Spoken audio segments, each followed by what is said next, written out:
আল্লাহ রাব্বুল আলামিন বলছেন, আমি আল্লাহ রাব্বুল আলামিন এই কোরআন তোমাদেরকে দিলাম। এই কোরআন দেওয়ার কারণ হলো, এই কোরআন দিয়া নবী আপনি মানুষের মধ্যে বিচার ফায়সালা করবেন। জোরে বলেন সুবহানাল্লাহ। তাহলে এই আয়াত দিয়ে আল্লাহ জানাচ্ছেন, নবী কোরআন দিলাম, এই কোরআন দিয়ে আপনি বিচার ফায়সালা করবেন। কোরআন দিয়ে কি করবেন? বিচার ফায়সালা।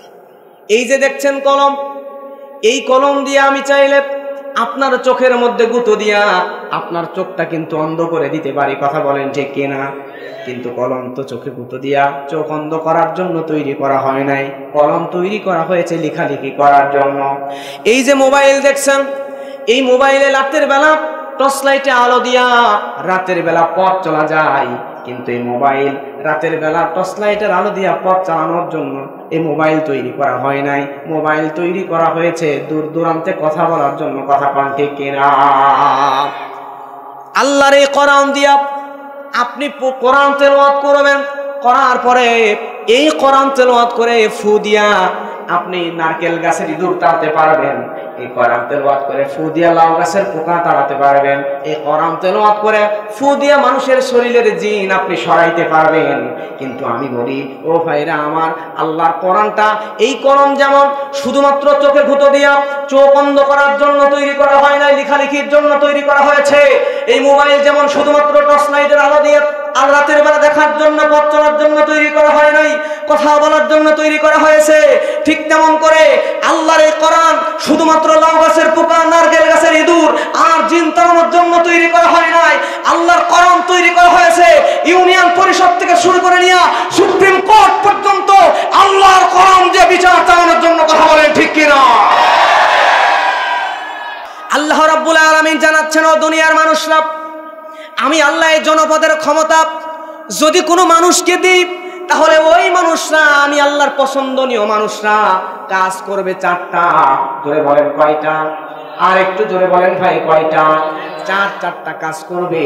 এক নম্বরে, আল্লাযীনা ইম্মাক্কান্নাহুম ফিল আরদি আকামুস সালাহ, এই জমিনের মধ্যে নামাজ কায়েম করে ফেলবে। সুবহানাল্লাহ। দুই নম্বরে, ওয়া আতাউয যাকাত, এই জমিনের মধ্যে যাকাত ভিত্তিক অর্থনীতি চালু হয়ে যাবে। প্রিয় ভাইরা আমার, তিন নম্বরে, সমাজের মধ্যে ভালো ভালো কাজগুলো জারি করে দিবে, আর সমস্ত দুর্নীতি, চাঁদাবাজি, খুন, হত্যা, ছিনতাই, রাহাজানি, জুলুম, অত্যাচার ওই ভালো মানুষগুলো ক্ষমতায় আসলে বন্ধ করে দিবে। জোরে বলেন আল্লাহু আকবার।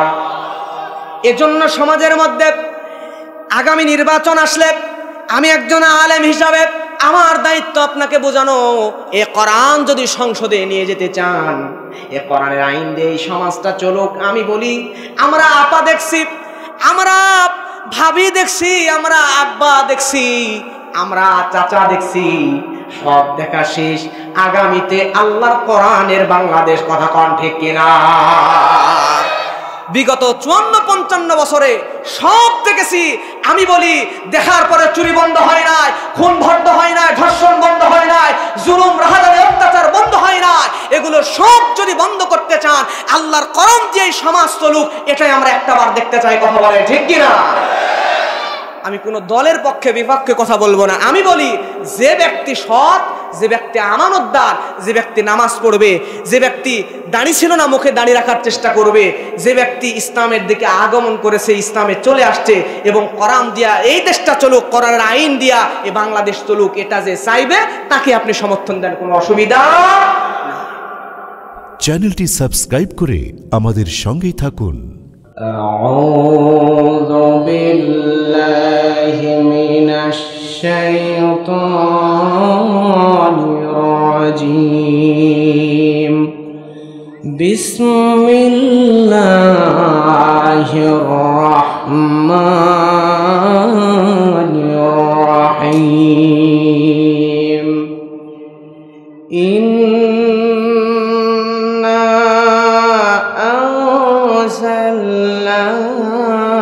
ইলাইকাল কিতাবা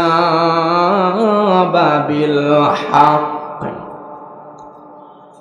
লিতাহকুমা বাইনান নাসি বিমা আরাকাল্লাহ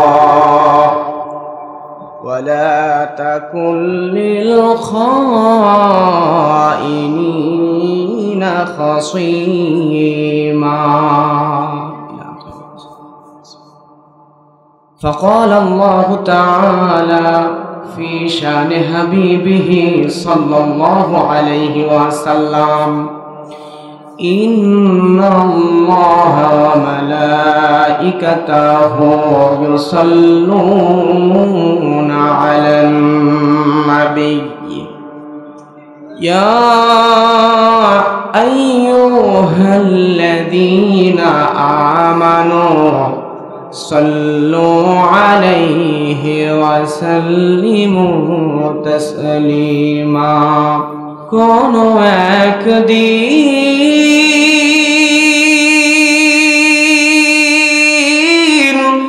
এদেশের আকাশে কালিমার পতাকা দুলবে,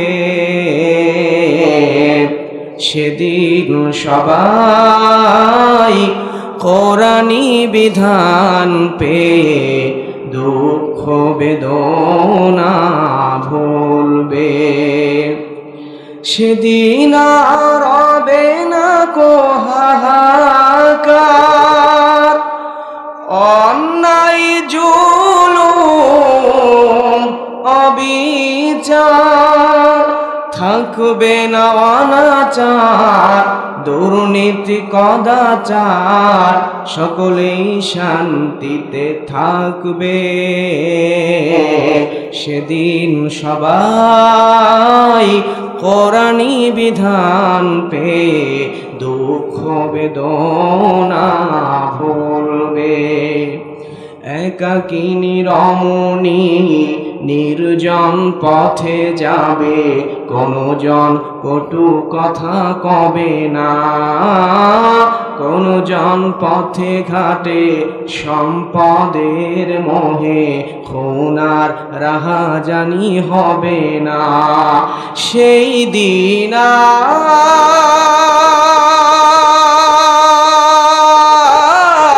নেই বেশি দূরে, আর কিছু পথ গেলেই মিলবে। সেদিন সবাই কোরআনী বিধান পেয়ে দুঃখ বেদনা ভুলবে। আলহামদুলিল্লাহ। প্রিয় ভাইরা, আমরা যে সময় আজকে এই কোরআনের মাহফিলে বসে আছি, এই সময় তামাম পৃথিবীর দিকে তাকিয়ে দেখেন, তামাম পৃথিবীতে অমানিসার ঘোর অন্ধকার ধেয়ে ধেয়ে আসতেছে মুসলমানদের দিকে। কথা বলেন ঠিক কিনা? আজকে তামাম পৃথিবীর মুসলমানরা চোখ বন্ধ করে জিকির করছে। আমি বলি, আপনি কিসের চোখ বন্ধ করে জিকির করছেন? আপনার চোখ একটাবার তাকিয়ে দেখেন, আপনার চোখ একটাবার খুলে দেখেন, তামাম পৃথিবীতে মুসলমানদের উপর কারবালা চলছে। কথা বলেন ঠিক কিনা? আজকে মুসলমানদের অবস্থা দেখে মনে হচ্ছে এই দুনিয়াতে মুসলমানদের বেঁচে থাকারই কোনো অধিকার নাই। প্রিয় ভাইরা, চেচনিয়ার দিকে তাকান। Chechnya, Bosnia, Somalia, Algeria, Kashmir, ভারতের গুজরাট সহ তামাম পৃথিবীতে মুসলমান যেখানে জুলুম, অত্যাচার আর নির্যাতনের স্টিম রোলার চলছে, সেখানে কথা বলেন ঠিক কিনা? চিড়িয়াখানার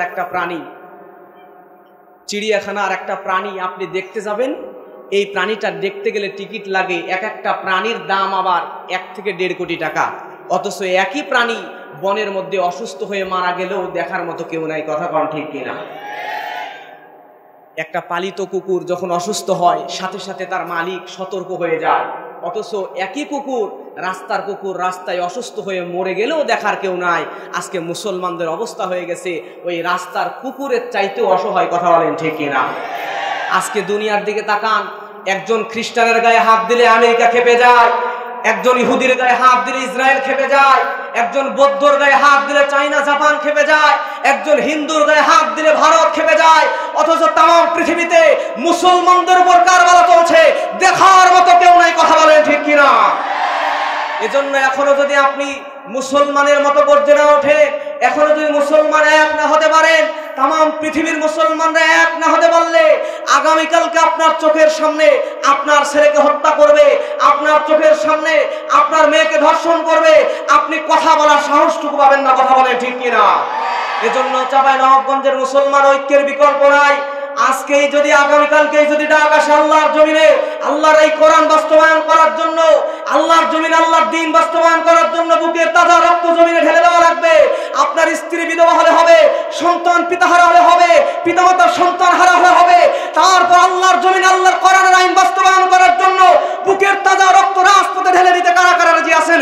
দুই হাত উঁচু করে আমার আল্লাহকে দেখা।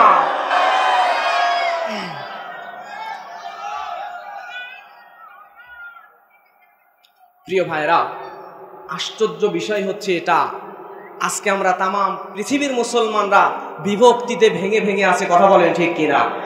আপনারা নিউজ দেখেছেন কিনা জানি না, ধর্মতত্ত্ব নিয়ে তাম পৃথিবীতে সবচাইতে বেশি গবেষণা করেছে যে এই কয়েকজন ব্যক্তি, তাদের মধ্যে একজন হচ্ছে ডক্টর জাকির নায়ক।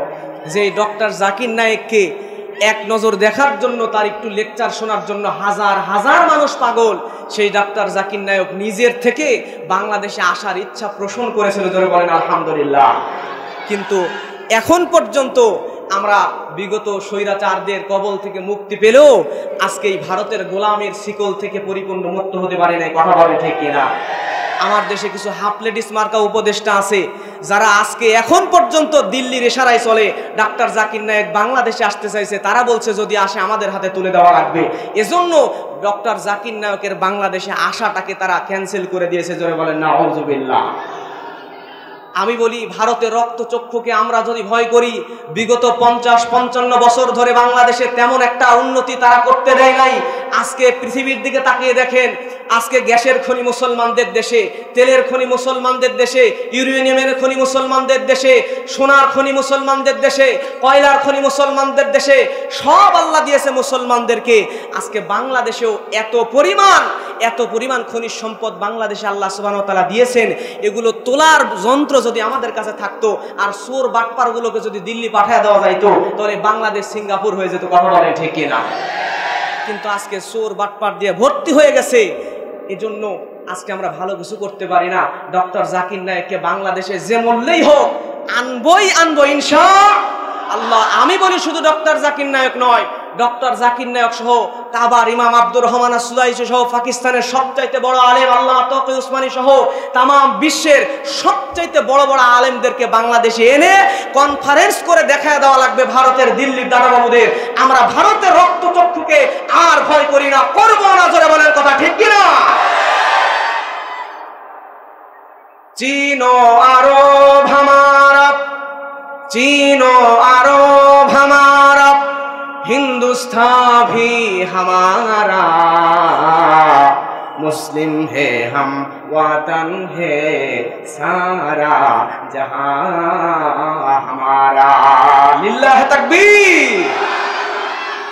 আমরা হলাম মুসলমান, চীন আমাদের, হিন্দুস্তান আমাদের, আরব আমাদের, তাম পৃথিবী মুসলমানদের জন্মস্থান। অতএব 92% মুসলমানদের দেশে মুসলমান একজন ইসলামিক স্কলারকে আনবো। জোরে বলেন ইনশাআল্লাহ। আল্লাহ কবুল করুন।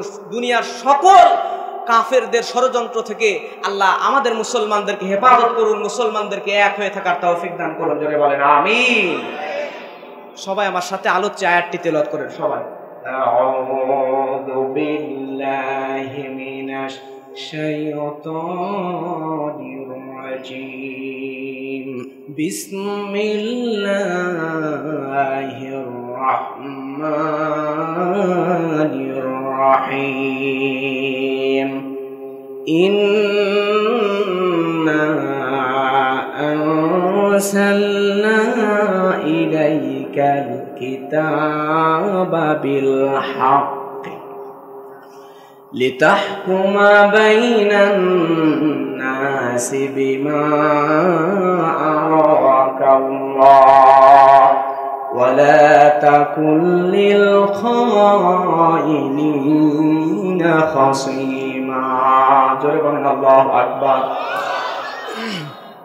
তেলাওয়াত করেছি কোরআন মাজিদের 4 নম্বর সূরা সূরাতুন নিসা 105 নম্বর আয়াত, একটা মাত্র আয়াত তেলাওয়াত করেছি। কয়টা? একটা আয়াত। এই সূরাতুন নিসা এটি মাদানী সূরা, তেলাওয়াত করেছি 5 নম্বর পারা থেকে। মোট আয়াত আছে এই সূরাতে 177টি, আর তেলাওয়াত করেছি একটাই আয়াত, আয়াত নাম্বার 105। এই আয়াতের আলোকে আমরা সংক্ষিপ্ত সময়ে কোরআন থেকে কিছু কথা শুনবো ইনশাআল্লাহ। আল্লাহ রাব্বুল আলামিন বলেন, ইন্না আরসালনা ইলাইকাল কিতাবা বিল হক। আল্লাহ রাব্বুল আলামিন বলছেন, নিশ্চয় আমি আল্লাহ আপনার প্রতি এই সত্য কিতাব নাজিল করেছি। বলেন তো এই কোরআনটা সত্য কিতাব নাকি মিথ্যা কিতাব? এই কোরআনের শুরুতে আল্লাহ রাব্বুল আলামিন বলেন, যালিকাল কিতাবু লা রাইবা ফীহি হুদাল লিল মুত্তাকিন। জোরে বলেন আল্লাহু আকবার। আল্লাহ রাব্বুল আলামিন এমন কোরআন আমাদেরকে দিয়েছেন যেই কোরআনের মধ্যে ভুল তো দূরে থাক, সন্দেহ পর্যন্ত নাই। আমার ভাইয়েরা, একাবিংশ শতাব্দীর শ্রেষ্ঠ বিজ্ঞানী ডক্টর মরিস বুকাইলি, এই ডক্টর মরিস বুকাইলি ফ্রান্সের বিজ্ঞানী, তিনি আল্লাহর কোরআনের ভুল ধরার জন্য চিন্তা করলেন। কোরআনের ভুল ধরবে, কোরআনের ভুল বের করবে। কোরআন পড়া শিখলেন, তাও আমাদের মতো করে না, এত সুন্দর করে আল্লাহর কোরআন তেলাওয়াত করা শিখলেন। শেখার পরে এই কোরআন পড়তে থাকলেন। পড়তে পড়তে কোরআনের এক জায়গায় পেয়ে গেলেন ফেরাউনের লাশের কথা। আল্লাহ রাব্বুল আলামিন কোরআন মাজিদের মধ্যে বলেন, ফাআখাযনাহু ওয়া জুনুদাহু ফানাবাযনাহুম ফিল ইয়াম্মি ফানজুর কাইফা কানা আকিবাতুল যালিমিন। জোরে বলেন আল্লাহু আকবার। আল্লাহ রাব্বুল আলামিন বলছেন, আমি আল্লাহ তাকে এবং তার দলবলকে সমুদ্রের মধ্যে নিক্ষেপ করেছি। দেখো জালেমদের পরিণতি কি হয়। ডক্টর মরিস বুকাইলি কোরআনের ভুল ধরতে গিয়া ফেরাউনের লাশ গবেষণা করার জন্য ফ্রান্স থেকে বিজ্ঞানীদের একটা টিম নিয়ে চলে গেল মিশরে যায় ফেরাউনের মমিটাকে পরীক্ষা নিরীক্ষা করলো। মিশরে যায় তার মমির ভিতরে এমন এক প্রকার আয়োডিন পেয়ে গেল, যে আয়োডিন পরীক্ষা নিরীক্ষা করার পরে দেখলো এইটা সমুদ্রের ভিতরে। আল্লাহ যে বলছে আমি তার সমুদ্রের মধ্যে নিক্ষেপ করেছি, সমুদ্রের মধ্যে একই উপাদান পাওয়া গেল, যে দুই উপাদানের কারণে ফেরাউনের লাশটা পচেও না, নষ্ট হয় না। এই দৃশ্য দেখার পরে ডক্টর মরিস বুকাইলি কালেমা পড়ে মুসলমান হয়ে গেল। সুবহানাল্লাহ। ডক্টর মরিস বুকাইলি নাকে খড় দিয়ে বলে গেল, আধুনিক বিজ্ঞান, মডার্ন সায়েন্স, এই মডার্ন সায়েন্সের মধ্যে যতগুলো তথ্য আছে, যতগুলো থিওরি আছে, সবগুলো আজকে সঠিক, কালকে ভুল প্রমাণ হতে পারে, কিন্তু কোরআনের মধ্যে যতগুলো বৈজ্ঞানিক ব্যাখ্যা আছে, এর একটাও কোরআনের কোনো ব্যাখ্যা আধুনিক বিজ্ঞান দ্বারা ভুল প্রমাণ করা সম্ভব নয়। জোরে বলেন আল্লাহু আকবার। আমার ভাইয়েরা লক্ষ্য করেন, আল্লাহ রাব্বুল আলামিনের পরে আয়াতের পরের অংশ রব্বুল আলামিন বলেন, লিতাহকুমা বাইনান নাসি বিমা আরাকাল্লাহ। জোরে বলেন আল্লাহু আকবার। আল্লাহ রাব্বুল আলামিন বলছেন, আমি আল্লাহ রাব্বুল আলামিন এই কোরআন তোমাদেরকে দিলাম। এই কোরআন দেওয়ার কারণ হলো, এই কোরআন দিয়া নবী আপনি মানুষের মধ্যে বিচার ফায়সালা করবেন। জোরে বলেন সুবহানাল্লাহ। তাহলে আয়াত দিয়ে আল্লাহ জানাচ্ছেন, নবী কোরআন দিলাম, এই কোরআন দিয়ে আপনি বিচার ফায়সালা করবেন। কোরআন দিয়ে কি করবেন? বিচার ফায়সালা। এই যে দেখছেন কলম, এই কলম দিয়ে আমি চাইলে আপনার চোখের মধ্যে গুঁতো দিয়া আপনার চোখটা কিন্তু অন্ধ করে দিতে পারি। কথা বলেন ঠিক কিনা? কিন্তু কলম তো চোখে গুঁতো দিয়া চোখ অন্ধ করার জন্য তৈরি করা হয় নাই। কলম তৈরি করা হয়েছে লেখালেখি করার জন্য। এই যে মোবাইল দেখছেন, এই মোবাইলে রাতের বেলা টর্চ লাইটে আলো দিয়া রাতের বেলা পথ চলা যায়, কিন্তু এই মোবাইল রাতের বেলা টর্চ লাইটের আলো দিয়া পথ চালানোর জন্য এই মোবাইল তৈরি করা হয় নাই। মোবাইল তৈরি করা হয়েছে দূর দূরান্তে কথা বলার জন্য। কথা পান ঠিক কিনা? আল্লাহর এই কোরআন দিয়া আপনি কোরআন তেলাওয়াত করবেন, করার পরে এই কোরআন তেলাওয়াত করে ফু দিয়া আপনি নারকেল গাছের ইঁদুর টানতে পারবেন। এই কোরআন তেলাওয়াত করে ফু দিয়া লাউ গাছের পোকা তাড়াতে পারবেন, এই কোরআন তেলাওয়াত করে ফু দিয়া মানুষের শরীরের জিন আপনি সরাইতে পারবেন। কিন্তু আমি বলি ও ভাইরা আমার, আল্লাহর কোরআনটা এই কোরআন যেমন শুধুমাত্র চোখে ভূত দিয়া চোখ বন্ধ করার জন্য তৈরি করা হয় নাই, লেখালেখির জন্য তৈরি করা হয়েছে। এই মোবাইল যেমন শুধুমাত্র টর্চ লাইটের আলো দিয়ে আর রাতের বেলা দেখার জন্য, পথ চলার জন্য তৈরি করা হয় নাই, কথা বলার জন্য তৈরি করা হয়েছে, ঠিক তেমন করে আল্লাহর এই কোরআন শুধুমাত্র লাউ গাছের পোকা, নারকেল গাছের ইঁদুর আর জিন তাড়ানোর জন্য তৈরি করা হয় নাই। আল্লাহর কোরআন তৈরি করা হয়েছে ইউনিয়ন পরিষদ থেকে শুরু করে নিয়ে সুপ্রিম কোর্ট পর্যন্ত আল্লাহর কোরআন দিয়ে বিচার চালানোর জন্য। কথা বলেন ঠিক কিনা?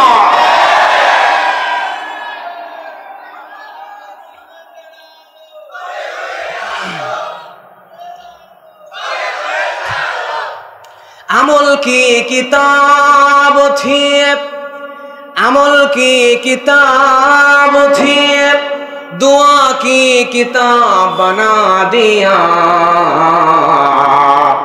समझने की किताब थी, खत्मों को किताब बना दिया।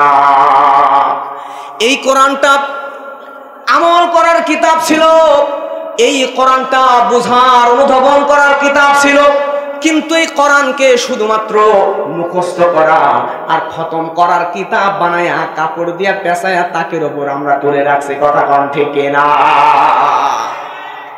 কিন্তু আল্লাহ কোরআন কেন দিলেন আমরা কি বুঝতে পারছি?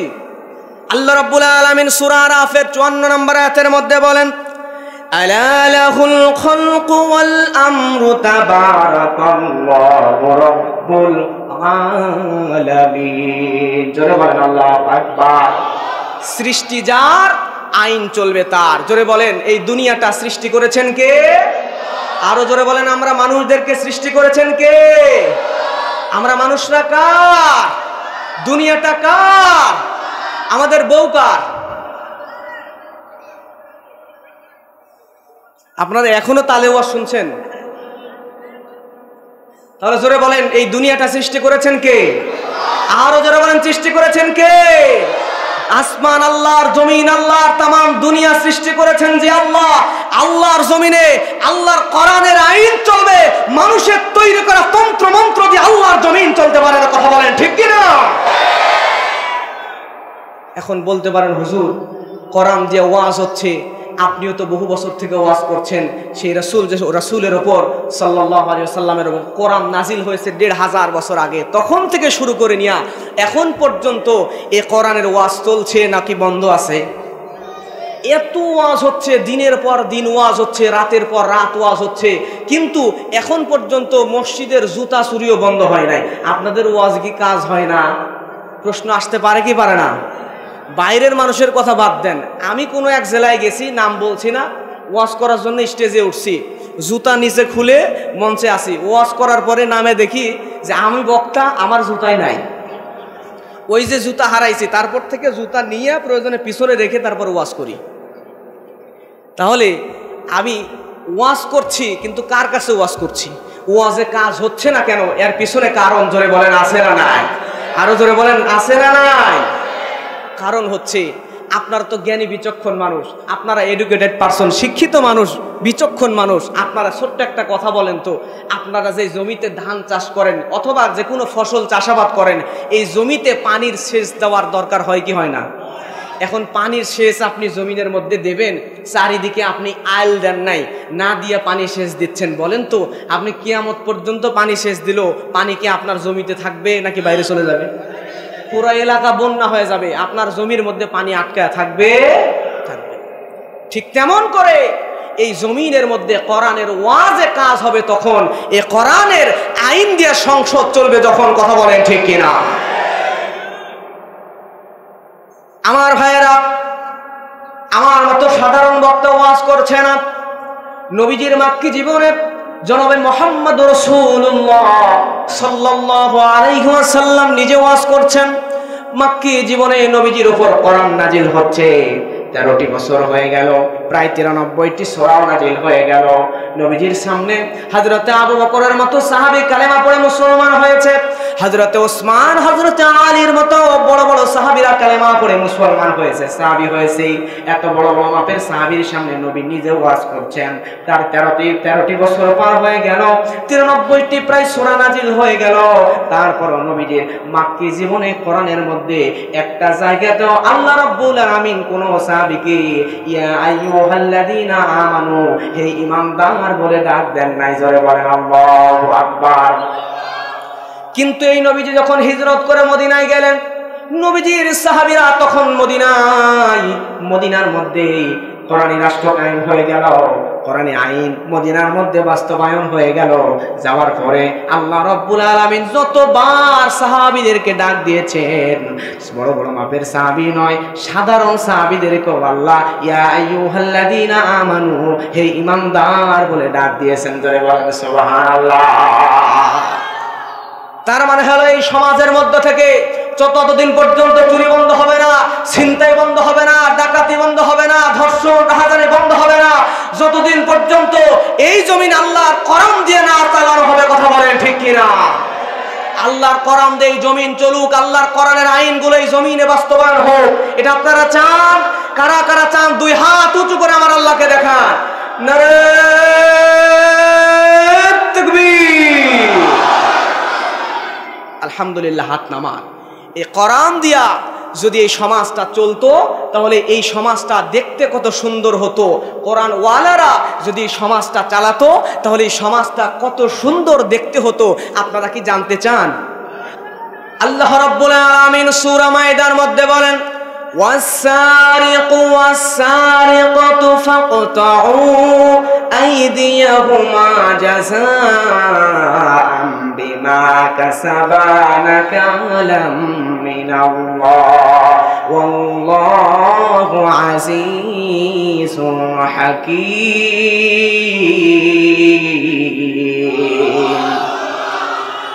আল্লাহ রাব্বুল আলামিন বলেন, কোন চোর আর চোরনি যদি চুরি করে তাহলে হাতটা কেটে দেওয়া লাগবে। আইনটা জোরে বলেন কার? আল্লাহর। আল্লাহর এই আইনটা বাংলাদেশে চালু আছে তো নাকি? বাংলাদেশের আইন সংবিধান খুলে দেখেন, 379 নাম্বার ধারার মধ্যে স্পষ্টভাবে লেখা আছে, যদি কেউ চুরি করে তাহলে ওই চোরকে ধরো, 3 মাস থেকে 3 বছরের জেল দাও, সঙ্গে এই চোরকে 3 মাস থেকে 3 বছরের জেল দিয়া পাশাপাশি কিছু জরিমানা করো। জোরে বলেন আল্লাহু আকবার। এই আইন যদি সমাজে বাস্তবায়ন থাকে তাহলে বলেন তো এই চোরগুলা চুরি ছেড়ে দিবে নাকি চোর আরো বড় বড় ডাকাত হয়ে যাবে? বাংলাদেশের আইন দিয়ে যদি সমাজ চলে তাহলে হবে কি? আমার ভাইয়েরা লক্ষ্য করেন, একজন চোর মুরগি চুরি করছে। কি চুরি করছে? মুরগি চুরি করার পরে এই চোরকে কোনো রকমে ধরছে, ধরার পরে জেলে দিছে। জেলে দেওয়ার পরে জেলের মধ্যে যাইয়াই জেলের গেটের সামনে ডাকাতের সর্দারের সাথে দেখা। ডাকাতের সর্দার এবার এই মুরগি চোরকে দেখে বলতেছে, ভাই তুমি এখানে কেন? তোমাকে কেন ধরে আনা হলো? সঙ্গে সঙ্গে এই মুরগি চোরটা বলে দিছে, আমি মুরগি চুরি করতে গিয়ে ধরা খাইছি। এবার বলেন তো, ডাকাত কোটি কোটি টাকা ব্যাংক লুট করতে গিয়ে ধরা খায়, এবং তারা যদি সামান্য মুরগি চোরকে দেখে তাহলে খুশি হবে না রাগ করবে? ডাকাতের মন খারাপ যে বেটা তুই আমাদের ডাকাত, চোর ডাকাত মানে সমাজেরই মান সম্মান একদম মাটির সাথে মিশিয়ে দিছিস, কথা বলেন ঠিক কিনা? মুরগি চুরি করতে যা ধরা পড়ে, তুই এখন চুরি করতে গেলে তুই তো সাথে একটা চাইনিজ কুড়াল নিয়ে যাইতে পারতি, সাথে একটা রামদা নিয়ে যাইতে পারতি। যে ধরতে আসবে হয় কূপ দিয়ে ফালাইয়া দিবি, আর না তো বা পালাইয়া চলে আসবি, কথা বলে ঠিক কিনা? ভুল করেছি ইতিপূর্বে, ভুল তো মানুষেরই হয়। এবারের মতো জেলে একটু জায়গা দাও, এবার বের হলে আর খালি হাতে যাব না, রামদা নিয়া অথবা চাইনিজ কুড়াল নিয়ে চুরি করতে যাব, কথা বলে ঠিক কিনা? তার মানে চোর চুরি করে জেলে গেছে 3 মাস থেকে 3 বছরের জেল, এরপরে বের হয়েছে চোর হয়ে নাকি ডাকাতের সর্দার হয়ে? ডাকাত হয়ে বের হয়ে গেছে। কিন্তু আল্লাহর কোরআনের আইন যদি সমাজের মধ্যে বাস্তবায়ন হয় তো আল্লাহ যে বলছে ওয়াসারিকু ওয়াসারিকাতু ফাকতাউ আইদিয়াহুমা জাযাআম বিমা কাসাবা নাকালাম মিনাল্লাহ। আল্লাহ কোরআনের মধ্যে যে বলছেন চোরাচুরির হাত কেটে দাও। একটা চোরের যদি হাত কেটে দেওয়া হতো তাহলে সমাজের দৃশ্যটা কেমনে পরিবর্তন হয়ে যেত দেখেন। প্রিয় ভাইয়েরা, আমাদের সমাজে একজন লোক এর খোঁচা দিয়া লক্ষ লক্ষ কোটি কোটি টাকা চুরি করছে, করার পরে জেলে গেছে। জেলে যা বের হইয়া আবার ইমামের সামনে, ইমামের পাশে মসজিদের সামনের কাতারে দাঁড়ায়। দাঁড়ানোর পরে ইমাম সাহেবকে বলে, ইমাম সাহেব খবরদার এই কথা বলবেন না, এগুলো বলবেন, আছে না নাই? ইমামকে ধমক দেয়, চুরি করিয়া জেলে গেছে, চুরি করে কোটি কোটি টাকা আত্মসাৎ করিয়া জেলে যায়, আবার ইমামকে শিখায় যে ইমাম সাহেব এটা বলবেন না, এটা বলেন। অথচ আল্লাহর কোরআন যদি বাস্তবায়ন থাকতো তাহলে ওই বেটার হাত কাটা থাকতো। ওই বেটা ওই কাটা হাত নিয়ে লজ্জায় মসজিদে ইমামের পিছনে সামনের কাতারে বসারই সাহস পাইতো না। কথা বলে ঠিক কিনা? বসলেই লোক বলতে তো চুরি করছে, চুরি করে হাত কাটা, এই চোর চোর চোর চোর। কথা বলেন ঠিক কিনা? ওই বেটা মাহফিলে আইসা সামনে বসতে পারতো না, পিছনে বসতো। ঈদগায় যাইতো, যাই ঈদের নামাজও সবার পিছনে বসতো। নামাজ শেষ সব চলে যাওয়ার পরে চাদর মুড়ি দিয়ে ধীরে ধীরে উঠতো, কারণ আগেই উঠতে গেলে কোলাকুলি করতে গেলে দেখে যে হাত নাই, তখন মনে করি ঈদের দিন চোরের সাথে কোলাকুলি করবো। এই বেটা যদি শ্বশুর বাড়িতে যায়, শ্বশুর বাড়িতে যাওয়ার পরে হাত কেটে গেছে, চুরি করে হাত কাটছে, শ্বশুর বাড়িতে গেছে, অন্যান্য জামাইরে দিবে মাছের মাথা আর তারা দিবে মাছের লেজ। বেটা তুই চুরি করে হাত কাটছস, তোর মতো চোর জামাই লেজ কাটাওয়ালা লেজ খা। কথা বলেন ঠিক কিনা? শ্বশুর বাড়িতে যাও অপমান। এবার যদি এই লোক চাঁপাইনবাবগঞ্জ শহর থেকে রাজশাহীতে যাওয়ার জন্য বাসে ওঠে, বাসের কন্ট্রাক্টর বলবে ভাই টাকা দাও, এখন চাদরের মধ্যে থেকে বাম হাতে টাকা বের করে দিলে বলবে তোমার কি পারিবারিক শিক্ষা নেই, বাম হাতে টাকা দাও। এই বেটা এখন বলতেও পারবে না, আবার হাত বের করে দেখাতেও পারবে না। যদি দেখে হাত কাটা, সাথে সাথে বাসের কন্ট্রাক্টর বলবে ভাইরা সাবধান, বাসের মধ্যে চোর উঠছে। কথা বলা ঠিক কিনা? এই লোক যদি চুরি করে হাত কাটার পরে চাঁপাইনবাবগঞ্জ শহরে ভিক্ষা করতে যায়, ওর হাত কাটা থেকে মানুষ বলবে এ তো চুরি করছে, চোররে ভিক্ষা দিব না। কথা বলেন ঠিক কিনা? ভিক্ষা করেও খেতে পারবে না। এরপরে পরিবার থেকে স্ত্রীর অশান্তি, শ্বশুর বাড়ির অশান্তি, সমাজের অশান্তি। এই চোরের দৃশ্য যদি কেউ একবার দেখে, এই চোর থেকে শিক্ষা নিয়ে কিয়ামত পর্যন্ত স্বপ্নও কেউ চুরি করার সাহস পাবে না। কথা বলেন ঠিক কিনা? অথচ আজকে আমরা বাংলাদেশের মানুষ, আমাদের কাছে আছে আল্লাহর কোরআন। এই কোরআনের আইন বাদ দিয়া, কোরআনের আইন বাস্তবায়ন করার চিন্তা মাথায় না নিয়ে আমরা বর্তমানে ইউরোপ আমেরিকার বস্তা পচা আইন, আমাদের মানুষের তৈরি করা আইন আমরা নিয়ে সংবিধানের মধ্যে লিখে রাখছি। কথা বলেন ঠিক কিনা? কিন্তু ওই বস্তা পচা আইন যারা তৈরি করছে তাদের তো পিতৃ পরিচয় নাই। কথা বলেন ঠিক কিনা? আপনি আমেরিকায় যান, ইউরোপে যান, ওদের বেশিরভাগ যুবকরা বাবার পরিচয় জানে না। সুবহানাল্লাহ বলেন, সুবহানাল্লাহ। প্রিয় ভাইরা, ইংল্যান্ডের এক জায়গায় এরকম করে এক যুবককে জিজ্ঞেস করছে যে তোমার বাবার নাম কি? যুবক বলতেছে মায়ের কাছে জিজ্ঞেস করা লাগবে। মায়ের কাছে ফোন দিয়েছে, মা বলতেছে বাবারে আমিও তো জানি না, ডায়েরি বের করে দেখা লাগবে।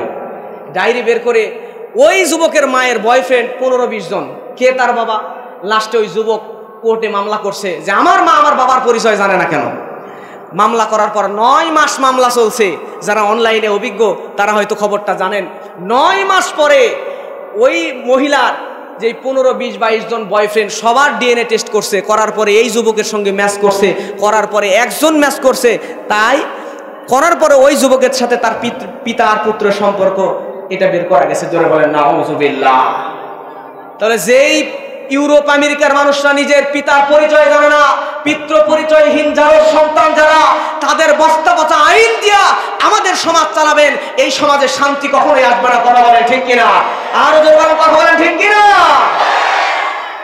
কিন্তু আমার ভাইয়েরা, আমাদের সমাজে যদি এই কোরআনের আইন যদি বাস্তবায়ন হয়ে যেত, এই সমাজটা সোনার সমাজ হয়ে যেত।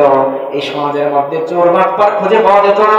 এই বাংলাদেশটাও ওই সিঙ্গাপুরের মতো, মালয়েশিয়ার মতো উন্নত মডেল একটা রাষ্ট্র হয়ে যেত। কথা বলেন ঠিক কিনা? আল্লাহ রাব্বুল আলামিন কোরআন মাজিদের মধ্যে বলেন ওয়াকরনা ফি বুয়ুতিকুন্না ওয়ালা তাবারাজনা তাবারুজাল জাহিলিয়াতিল উলা। আল্লাহ রাব্বুল আলামিন কোরআন মাজিদের মধ্যে বলেন ও নারীরা, তোমরা তোমাদের গৃহের মধ্যে থেকে ওই জাহিলিয়াতের যুগের নারীদের মতো করে সেজে গুজে বেহায়ার মতো করে বের হয় না। অর্ডারটা জোরে বলেন দিয়েছেন কে? আল্লাহ রাব্বুল আলামিন নারীদেরকে পর্দার সঙ্গে ঘরের মধ্যেও থাকার আদেশ করে দিয়েছেন, কিন্তু আজকে আমাদের সমাজের নারীগুলা পর্দার মধ্যে আছে নাকি বেপর্দা হয়ে চলাফেরা করে? এমন বেপর্দা হয়ে চলে, তাও আবার এটা সাহস সুযোগ করে দিয়েছে আমরা পুরুষরা। কথা বলেন ঠিক কিনা? কেমনে? চাঁপাইনবাবগঞ্জ শহরে গিয়ে দেখেন যে একজন মহিলা সে দোকানদার, মার্কেটের দোকানদারের সাথে কেনাকাটা করতেছে, পিছনে একজন এতিমের মতো দাঁড়ায় আছে। একদিন আমি এক মুরব্বীরে জিজ্ঞেস করি, চাচা বড় বড় শহরগুলোতে মহিলাদের বডিগার্ড থাকে, তো এই ছোট ছোট শহরগুলো এগুলোতে কি বডিগার্ডের আইন চালু হয়েছে নাকি? চাচা বলে, হুজুর এটা বডিগার্ড নয়, সামনে দেখতেছেন ওইটা হচ্ছে স্ত্রী, আর পিছনে দাঁড়ায় আছে ওইটা ওই মহিলার স্বামী। মানে দেখে সিস্টেম এরকম মনে হচ্ছে যে সামনে যে মহিলা কেনাকাটা করতেছে ওই মহিলা হচ্ছে রাজমিস্ত্রি, আর পিছনে এতিমের মতো দাঁড়ায় আছে এটা হচ্ছে জুগারি। আমার ভাইয়েরা, কিন্তু আল্লাহর কোরআনের আইন যদি বাস্তবায়ন থাকতো তাহলে মুসলমানের সন্তানরা বেপর্দা হয়ে রাস্তায় চলাফেরা করতে পারত না। নারীরা পর্দা করে বাইরে বের হতো, আর পর্দা করে বাইরে বের হলে যুবকদের এরকম অপরাধের সঙ্গে জড়িত হতে হতো না। কথা বলেন ঠিক কিনা? আজকে চাঁপাইনবাবগঞ্জ শহরে যান, বড় বড় শহরগুলোতে মোটরসাইকেলের ট্যাক্স টোকেন না থাকলে, রেজিস্ট্রেশন না থাকলে, হেলমেট না থাকলে সার্জেন্ট দিয়া কেস লিখে দেওয়া হয়, মামলা করে দেওয়া হয়। আজকে ওই মোটরসাইকেল হেলমেট না থাকলে যেমন মামলা লিখে দেওয়া হয়, ঠিক এই রকম করে কোন যুবতী নারী মুসলমান হওয়ার পরেও যদি বোরখা ছাড়া ঘর থেকে বের হয় তাদেরকে রাস্তার মোড়ে মোড়ে ধরা হতো, আর যদি এরকম জরিমানা করা হতো অথবা বাড়ি দিয়া যদি বাড়িতে পাঠায় দেওয়া হতো, তাহলে মুসলমান তো দূরে থাক, হিন্দু মহিলারাও বেপরদা হয়ে বের হওয়ার সাহস করতো না। কথা বলেন ঠিক কিনা? কেন বলছি? ওই যুবকগুলা, কিছু যুবক দেখবেন বিয়ে করছে, বিয়ে করার পরে ওনার স্ত্রী তো সরকারের মানে সরকারি সম্পদের মতো আর কি, একদম পাতলা পুতলা শাড়ি পরে ডিসকভার, অ্যাপাচি, পালসার মোটরসাইকেল শ্বশুরে দিছে, ওই শ্বশুরের দেওয়া মোটরসাইকেলে শ্বশুরের দেওয়া মেয়েটাকে পাতলা শাড়ি পরে পিঠ পেট বের করে মোটরসাইকেলের পিছনে নিয়ে এমন জোরে টান মারে, আর যুবক রাস্তায় ভ্যান চালক, রিক্সা চালক সব ওই যুবকের স্ত্রীকে দেখে, দেখার পরে ঘুমের মধ্যে যুবক বৌড়িয়ে থাকে, আর ওই যুবকের বৌড়ে নিয়ে স্বপ্ন দেখে আমাদের যুবকরা। কথা বলেন ঠিক কিনা? আজকে আমাদের সমাজে দেখবেন 6 বছরের শিশু থেকে 80 বছরের বৃদ্ধা পর্যন্ত ধর্ষিতা হচ্ছে। এর একটাই কারণ এই মোবাইলের অপব্যবহার, আর কিছু যুবকের বেহায়া বেপর্দা নারী বেহায়া বেপর্দা হয়ে সমাজের মধ্যে চলাফেরা করা। কথা বলেন ঠিক কিনা? আমার প্রিয় ভাইয়েরা, লক্ষ্য করেন আল্লাহ রাব্বুল আলামিন কোরআন মাজিদের মধ্যে বলেন, আয-যানিয়াতু ওয়াজ-যানি ফাজলিদু কুল্লা ওয়াহিদিন মিনহুমা মিআতা জালদা। জোরে বলেন আল্লাহু আকবার। আল্লাহ রাব্বুল আলামিন বলেন, কোন যুবক, কোন যুবতী, অবিবাহিত কোন যুবক যদি জিনা করে তাহলে তার শাস্তি হলো, বিবাহিত মানুষের জিনার শাস্তি আছে, অবিবাহিত যুবক যুবতীর জিনার শাস্তি আলাদা আলাদা। কথা বলেন ঠিক কিনা? একজন অবিবাহিত যুবক জিনা করলে তাকে ধরে 100টা বেত্রাঘাত করা লাগবে। আইনটা জোরে বলেন দিয়েছেন কে? আল্লাহ। এই আইন আমাদের সমাজের মধ্যে আছে তো নাকি? মুরব্বী যারা তারা জানেন। কষ্ট হচ্ছে আপনাদের? সবাই একটু হাত তোলেন তো, তাকবীর দেন। আর অল্প সময়, একদম অল্প সময় তোলেন, সবাই তোলেন।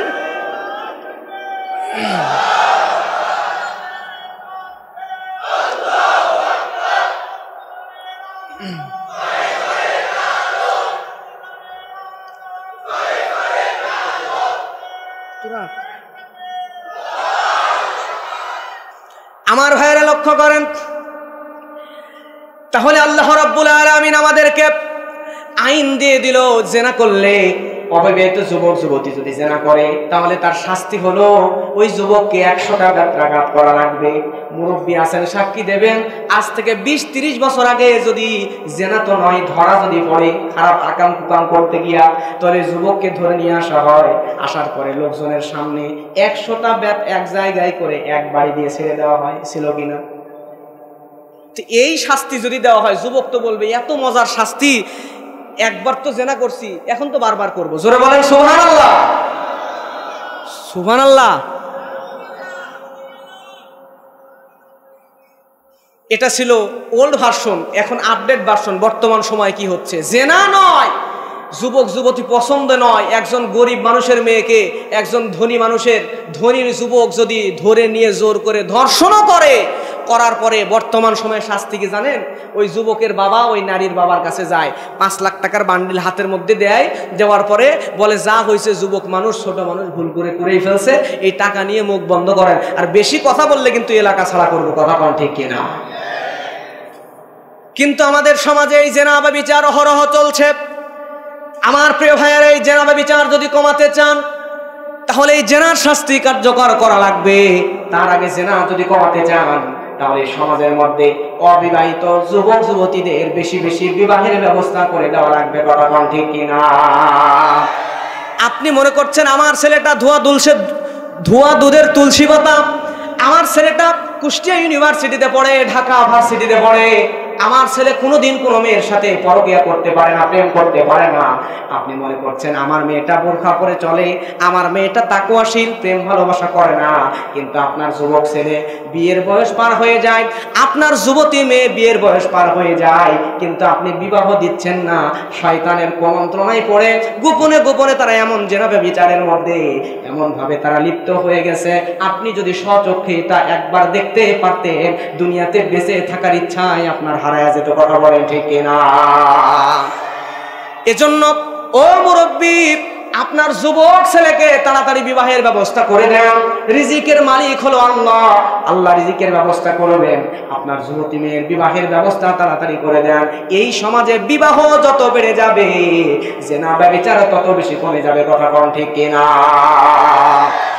কিন্তু আশ্চর্য লাগে, অবাক লাগে, বিগত সরকারের আমলে এমনটা ঘটেছে। একজন যুবতী নারী 18 বছর বয়স হইতে মাত্র 3 মাস অথবা 4 মাস কম আছে, এই মেয়ের বিবাহের ব্যবস্থা করা হয়েছে। এই মেয়ের বিবাহের ব্যবস্থা করার পরে বিবাহের দিনে থানা থেকে কে যেন পুলিশ আনছে, আনার পরে বিবাহ বন্ধ করে দিয়েছে, বলেছে বাল্য বিবাহ, এই নারীর বিবাহ দেওয়া যাবে না। কথা বলেন ঠিক কিনা? 18 বছর হইতে কয় মাস বাকি? 3 মাস বাকি, বিবাহ বন্ধ করে দিয়েছে। কারণ এই মেয়ে এখনো কি বাল্য বিবাহ হচ্ছে, সাবালিকা হয়নি। নাউজুবিল্লাহ বলবেন না? চিন্তা করা যায়। অথচ 15 বছরের মেয়ে 28টা প্রেম করে, আছে না নাই? একজন 6 মেয়ে তার বালিশের নিচে, আপনারা যুবকরা ভালো জানেন, 6 পড়া মেয়ে তার বালিশের মধ্যে 6টা সিম পাওয়া গেছে। এই 6টা সিমের মধ্যে এক একটা সিমে এক একজন যুবকের নাম সেট করা। আপনি আছেন কোথায়? আপনি চতুর্থ আসমানে আছেন এখন। আমার ভাইয়েরা, মাত্র 18 বছরে 3 মাস কম হলে বিয়ে বন্ধ করে দেওয়া হয়, পুলিশ নিয়ে যাওয়া হয়। যেই ছেলে বিয়ে করতে আসে তাকে বাল্য বিবাহের অপরাধে গ্রেফতার করা হয়। যেই ছেলের বাবা বিবাহ দিতে আসে তাকে গ্রেফতার করা হয়, মেয়ের বাবাকে গ্রেফতার করা হয়, এমনকি যে হুজুর বিয়ে পড়াতে যায় তাকেও পালায় আসা লাগে। কথা কোন ঠিক কিনা?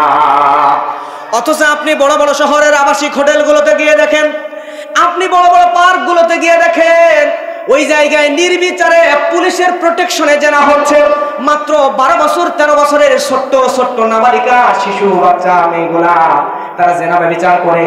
আপনি রাজশাহী মেডিকেল কলেজ হাসপাতালে গিয়ে দেখেন, অ্যাবর্শনের মাধ্যমে ছোট্ট ছোট্ট 12 বছর 11 বছর 13 বছরের মেয়েগুলা, হাজার হাজার ছোট্ট ছোট্ট বাচ্চাগুলা তারা অ্যাবর্শনের মাধ্যমে বাচ্চা নষ্ট করে ডাস্টবিনের মধ্যে ফেলে দেয়।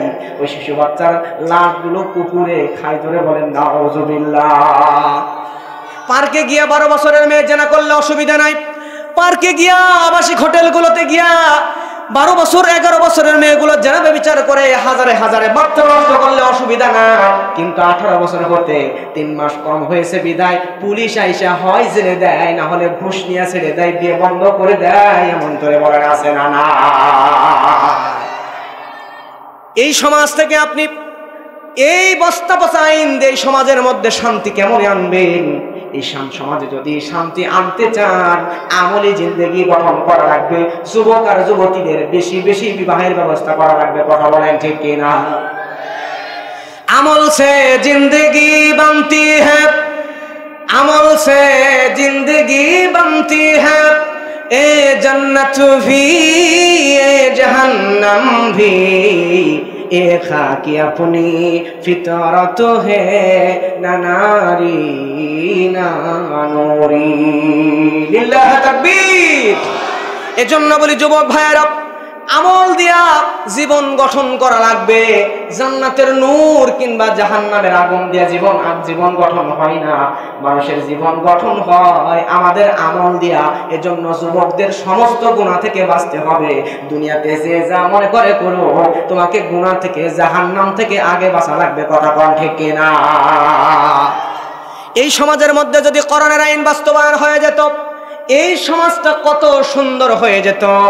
আল্লাহ রাব্বুল আলামিন কোরআন মাজিদের মধ্যে বলছেন, আল্লাহ রাব্বুল আলামিন বলেন, ইয়া আইয়ুহাল্লাযীনা আমানু ইন্নামাল খামরু ওয়াল মাইসিরু ওয়াল আনসাবু ওয়াল আসলাম রিজসুম মিন আমালিশ শাইতান ফাজতানিবুহু লাআল্লাকুম তুফলিহুন।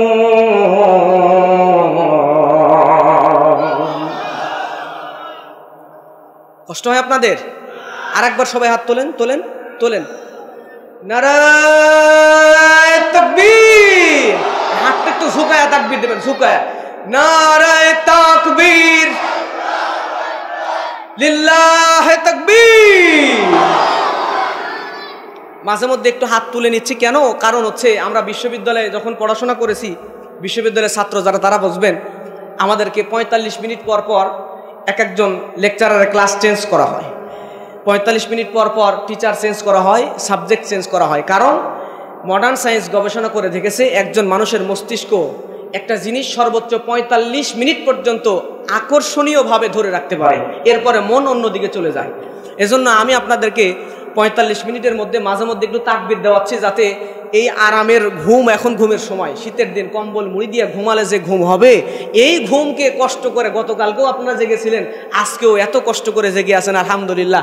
আমি তো বারবার বলি, চাঁপাইনবাবগঞ্জের মাটি হচ্ছে কোরআন প্রেমিকদের ঘাঁটি। কথা বলেন ঠিক কিনা? আপনাদেরকে দেখলে আমার এত ভালো লাগে। এই কোরআন হাদিস দিয়া কথা বলার পরে ঘন্টার পর ঘন্টা যে মানুষ বসে থেকে শুনে, চাঁপাইনবাবগঞ্জ না আসলে মানুষ বুঝবে না। জোরে বলেন আল্লাহু আকবার। কিসসা কাহিনী, 100 ঘন্টা কিসসা কাহিনী আজে বাজে কথা শোনার চাইতে 1 ঘন্টা কোরআন হাদিস থেকে সরাসরি কথা শোনা অনেক উত্তম। কথা বলেন ঠিক কিনা? আর জোরে বলেন, কথা বলেন ঠিক কিনা?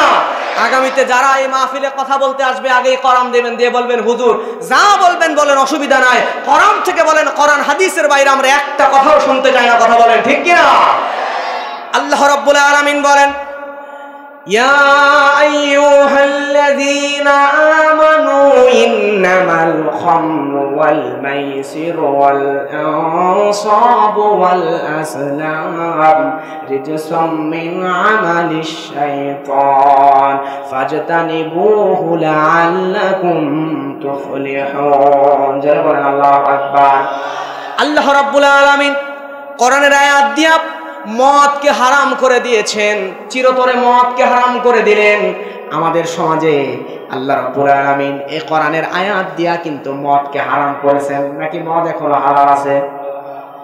আল্লাহ কোরআনের আয়াত দিয়া মদকে হারাম করলেন। আমাদের সমাজে টাকা পয়সা থাকলে সেই মদ খাওয়ার, এমনকি বিক্রি করার লাইসেন্স পাওয়া যায়। কথা কোন ঠিক কিনা? কোরআন যদি সংবিধানে থাকতো, সংসদে যদি কোরআন থাকতো, তাহলে এই মদ বিক্রি করা এবং খাওয়া, এই দুইটাই আমরা মুসলমানদের জন্য বাংলাদেশে হারাম হতো। কথা বলে ঠিক কিনা? কিন্তু টাকা থাকলেই মদ খাওয়ার লাইসেন্স পাওয়া যায়, টাকা থাকলেই মদ বিক্রি করার লাইসেন্স পাওয়া যায়। জোরে বলে নাউযুবিল্লাহ। আমাদের ঈমানও এরকম। প্রিয় ভাইয়েরা, মদিনার মধ্যে যখন আয়াতটা নাজিল হয়ে গেল, আয়াতটা নাজিল হয়ে যাওয়ার পরে আল্লাহ রাব্বুল আলামিনের হাবিব একজন জৈনক ব্যক্তিকে ডাক দিলেন। দেওয়ার পরে বললেন, ও আমার সাহাবী, যাও মদিনার অলিতে গলিতে গিয়া এলান করে দাও, আল্লাহ মদকে হারাম করে দিয়েছেন। মদিনার অলিতে গলিতে গিয়া এলান করে দাও, মদকে হারাম করে দেওয়া হয়েছে। সঙ্গে সঙ্গে লোকটাই কোরআনের আয়াত মুখস্থ করে নিয়ে মদিনার অলিতে গলিতে দৌড়াচ্ছে আর আয়াত তেলাওয়াত করে করে শোনাচ্ছেন। এমন সময় প্রিয় ভাইরা আমার, ওই মদিনার সাহাবীরা, যেই সাহাবীরা ইতিমধ্যে মদ পান করে ফেলেছে, কোরআনের আয়াত শোনার পরে এক মুহূর্ত তারা দেরি করলো না। তাদের ঈমান কত মজবুত! সাহাবীরা যারা মদ পান করে ফেলেছে ইতিমধ্যে, তারা কোরআনের আয়াত শুনে আঙ্গুলটা মুখের মধ্যে ঢুকায় দিয়া, আঙ্গুল দেয়া গুতায়া গুতায়া মদ থেকে মদ মনে করে করে বের করে ফেলেছে। শুধু তাই নয়, যেই সাহাবীদের মদের দোকান ছিল, যার বাড়ির মধ্যে মদের পাতিল ছিল, লাঠি নিয়ে যাইয়া নিজে কোরআনের আয়াত যেহেতু নাজিল হয়েছে মদ হারাম, লাঠি দিয়া নিজের মদের পাতিলে বাড়ি দিয়া দিয়া মদ ভেঙে ফেলেছে। যার মদের দোকান ছিল, আমরা হলে তো মনে করতাম যেহেতু হারাম হয়েছে, যেই কয়টা মাল আছে বিক্রি করি, তারপর আর বেচবো না, ঠিক কিনা? আমরা এমন ইমানদার। কিন্তু মদিনার ওই ইমানদার সাহাবীরা মদ হারামের কথা শুনে লাঠি নিয়া নিজের দোকানে নিজে লাঠি দিয়া বাড়ি দিয়া দিয়া মদের সমস্ত সমস্ত ডেক্সিগুলো ভেঙে ভেঙে মদগুলো রাস্তায় বিছায়া দিয়েছে। ইতিহাস সাক্ষী আছে, তারিখে ইসলাম পড়ে দেখেন ভাইরা আমার, ওই দিন মদিনার মধ্যে কোরআনের আয়াত নাযিল হওয়ার কারণে মদিনার গলিতে গলিতে রাস্তাঘাটে পানির নয় বরং মরুভূমিত মদের বন্যা বয়ে গিয়েছিল। সুবহানাল্লাহ বলেন। রাস্তার মধ্যে মদের বন্যা। অথচ আজকে আমরা হুজুররাই মদ ছাড়তে পারি না, কথা বলেন ঠিক কিনা? এখন বলবেন হুজুর আমরা তো মদ খাই না, কিন্তু মদ না খাইলেও ছোট ডোজ নেই, ঠিক না? কেউ আছে অ্যান্টিবায়োটিক জিম্যাক্স খায়, খুব জ্বর। আবার কেউ আছে অ্যান্টিবায়োটিক না পাইলে ওই যে নাপা এক্সট্রা খায়। আবার কেউ আছে আরেকটু কম শুধু নাপা খায়। আবার কেউ আছে এইটা না পারলে 500 নাপা ভেঙে অর্ধেক টাকা 250 খায়, কথা বলেন ঠিক কিনা? আমাদের সমাজও আমরা মানুষরা দেখেন মাদক, আল্লাহ নবী বলছেন কুল্লু মুখাম্মিরিন খামরুন ওয়া কুল্লু মুসকিরিন হারাম। প্রত্যেক নেশাজাত দ্রব্যই হলো মাদক এবং তা সব হারাম। জোরে বলেন আল্লাহু আকবার।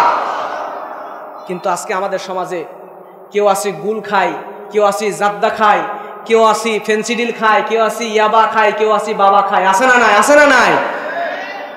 আমি জাদ্দাকে গুলকে হারাম বলছি না, আপনাদের ভাষায় আলেমদের ভাষায় মাকরু। কি বলেন? মাকরু। মাকরু হচ্ছে অপছন্দনীয়। এখন আল্লাহ যদি কোনো বিষয় অপছন্দনীয় যদি আল্লাহর কাছে হয়, সেটা আমরা মুসলমান হিসেবে আমাদের করা উচিত? উচিত নয়। এজন্য আমাদের উচিত এই জাদ্দা, কি আওয়াজ হয় কেন? আমাদের উচিত জাদ্দা বাদ দিয়ে দেওয়া এবং গুল বাদ দিয়ে দেওয়া, কথা বলে ঠিক কিনা?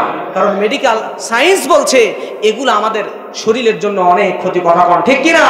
আরো জোরে বলেন, কথা বলেন ঠিক কিনা? আল্লাহর নবী বলেন লা তাশরিবাল খাম ফাইন্নাহা মিফতাহু কুল্লি শাররিন। আল্লাহর নবী বলেন আমার উম্মতেরা তোমরা মাদক গ্রহণ করো না, কারণ হলো প্রত্যেকটা গুনাহ শুরুই হয় এই মদ থেকে। জোরে বলেন আল্লাহু আকবার। কি কষ্ট হয়? কষ্ট হয় আপনাদের? শেষ করে দিব আর কয় মিনিট? আমার ভাইয়েরা লক্ষ্য করেন, বনি ইসরায়েলের একজন যুবক, আর 10 মিনিট থাকবেন তো ইনশাআল্লাহ? উঠা বসা করবেন না, 10-15 মিনিট থাকবেন, তাহলে আমি 10-15 মিনিট মন দিয়ে কথা বলতে পারবো ইনশাআল্লাহ।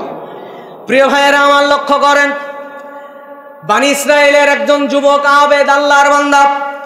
এই বান্দাকে ধরে নিয়ে যাওয়া হয়েছে। ধরে নিয়ে যাওয়ার পরে এই আবেদকে বলা হয়েছে তোমার সামনে 4টা অপশন। এই 4টা অপশনের মধ্যে একটা হলো তোমার সামনে সুন্দরী নারী রাখা হলো। যেই সুন্দরী তরুণী তন্নি যুবতী নারীকে যে কোনো যুবক দেখলে পাগল হয়ে যাবে। তোমার সামনে এই যে তোমার সামনে শুকুরের মাংস রাখা হলো, তোমার সামনে একজন যুবককে রাখা হলো, তোমার সামনে মদ রাখা হলো। তোমাকে এই 4টা জিনিসের মধ্যে একটাকে বেছে নিতেই হবে, নতুবা তোমাকে আমরা শেষ করে দিব। 1 নম্বরে এই যুবতী নারীকে তোমার ধর্ষণ করা লাগবে, যুবতী নারীর সঙ্গে জিনা বিচার করা লাগবে। 2 নম্বরে যদি এটা না পারো ওই যুবককে তোমার হত্যা করা লাগবে। 3 নম্বরে এটা যদি না পারো ওই শুকুরের গোশত ভক্ষণ করা লাগবে। আর 4 নম্বরে এটাও যদি না পারো তাহলে তোমাকে 4র্থ নম্বরে মদ পান করা লাগবে। আপনারা জ্ঞানী বিচক্ষণ মানুষ, বলেন তো আপনারা হলে কোনটা বাঁচতেন? কোনটা? তাকে অপশন দেওয়া হয়েছে 4টা, বুঝেননি? ভালো করে বুঝবেন। কয়টা অপশন দিছে? 4টা। এই 4টার মধ্যে ওরা ধরে নিয়ে গেছে, গুম করছে, যে এই 4টার মধ্যে একটা মানতে হবে, না হলে কতল করে ফেলবে। এবার এই 4টার মধ্যে আপনি হলে কোনটা মানতেন? তাও বুঝেন নাই, একটা মানতেই হবে, অপশান নাই, 4টার মধ্যে আসতে হবে। এখন আপনারা নৈবেত্তিক দিছে, MCQ দিছে, অপশান দিয়েছে 4টা, এখন যদি বলেন একটাও নাই তাহলে হবে? 4টার মধ্যে একটা আসতে হবে। আপনি হলে কোনটা পছন্দ করতেন? মদ। আমার ভাইয়েরা, কারণ আমরা মুসলমান। ওই বানি ইসরাইলের আবেদ আল্লাহর ইবাদত করে, সে তো জেনা করবে না, সে ওই নারীকে ধর্ষণ করবে না, ওই যুবককে হত্যাও করতে পারবে না, এটা অনেক বড় পাপ। শুকুরের গোশত তো আমাদের জন্য রুচিতে আসবে না, কথা বলেন ঠিক কিনা? কিন্তু মদ তো খাওয়াই যায়, আল্লাহর কাছে তওবা করলে আল্লাহ মাফ করে দিবে। আল্লাহর নবী যে বললেন, লা তাশরিবাল খাম ফা ইন্নাহা মিফতাহু কুল্লি শাররিন, তোমরা মদ পান করো না, কারণ প্রত্যেকটা গুনাহের শুরুই হলো মাদক, এজন্য তোমরা মাদক গ্রহণ করো না। ও যুবক ভাইরা, আজকে তুমি সিগারেট খাবে, কালকে তুমি সিগারেট থেকে গাঞ্জা খাইবা, গাঞ্জা থেকে বাবা ইয়াবা ড্যাল ফেন্সিডিল ইনজেকশন, কথা বলেন ঠিক কিনা? এজন্য জর্দা বলেন, গুল বলেন, সিগারেট বলেন, কোনোটাকেই ছোট মনে করবেন না। মাকরুহ হোক, তারপরও এগুলোকে ছোট মনে করবেন না, এখান থেকেই ভয়ানক সমস্যা হতে পারে। আল্লাহ নবীর জন্যই আল্লাহ নবীর জন্যই বলেছেন, তোমরা মাদক গ্রহণ করো না, প্রত্যেকটা গুনাহ শুরুই হয় মাদক থেকে। দেখেন এই আবেদ যুবকের কি অবস্থা হলো।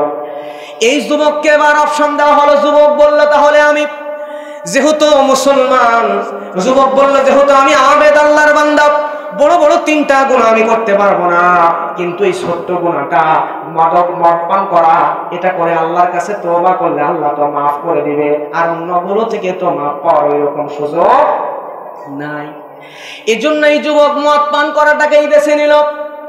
এই যুবক তারিখ ইসলাম পড়ে দেখেন, এই যুবকটা এবারে মদ পান করে ফেলার পরে মাদকতা কাজ করলো, যুবক সেন্স হারিয়ে গেছে, পাগলের মতো হয়ে গেছে। মদের কিন্তু একটা গুণ আছে, এই মদ যে পান করে তার মধ্যে সেন্স কমে যায়, কিন্তু যৌবন শক্তি বেড়ে যায়, কথা কান ঠিক কিনা? এজন্য দেখবেন হোটেলগুলোতে ওই বড় বড় নেতাগুলোর পাওয়া যায়, শুধু নারী নয়, নারীর সঙ্গে বড় বড় বোতল পাওয়া যায়, কথা কান ঠিক কিনা? তারাও জানে মদ খাইলে যৌবন শক্তি বেড়ে যায়। প্রিয় ভাইরা আমার, কিন্তু কাজ তো সেন্স তো কাজ করে না, ব্রেন তো উল্টাপাল্টা হয়ে গেছে। যুবক মদ খাওয়ার পরে তার যৌবন শক্তি এমন বৃদ্ধি পেয়েছে, নিজেকে কন্ট্রোল করতে পারে না।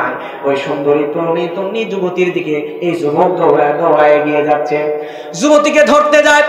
যুবতীকে ধরে জোরপূর্বক যখন ধর্ষণ করতে যাবে, এমন সময় ওই যুবতী নারীর সঙ্গেই যে যুবক ছিল স্বামী, যুবক এই যুবককে নিষেধ করতে আসছে, বাধা দিতে আসছে, তার মাথায় তো কাজ করে না, মদ পান করে।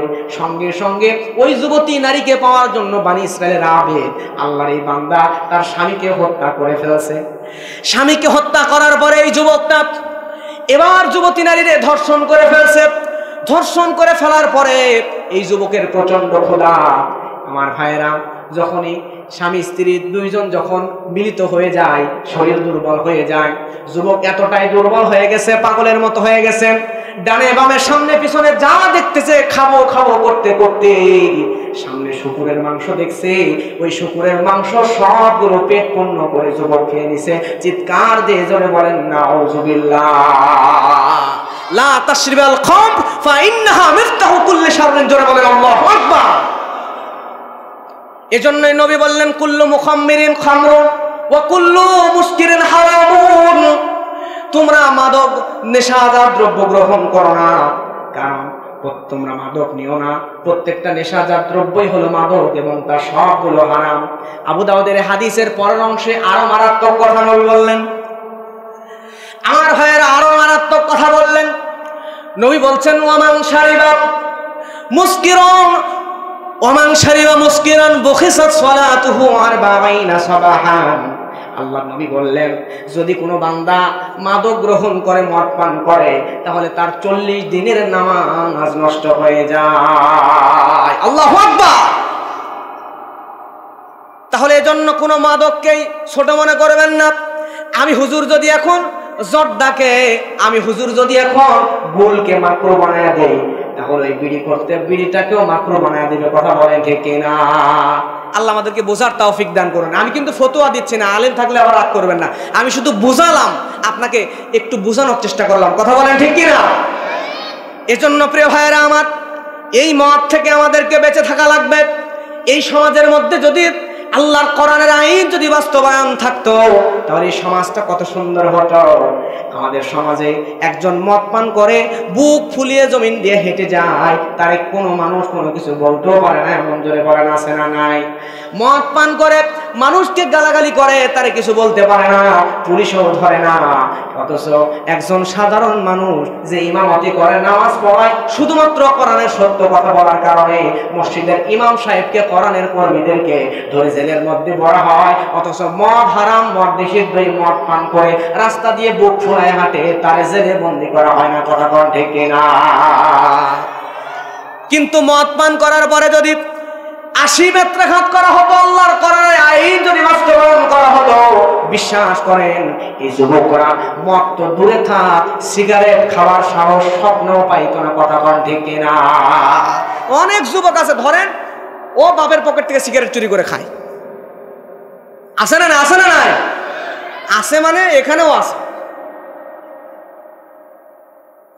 আমার প্রিয় ভাইরা লক্ষ্য করেন,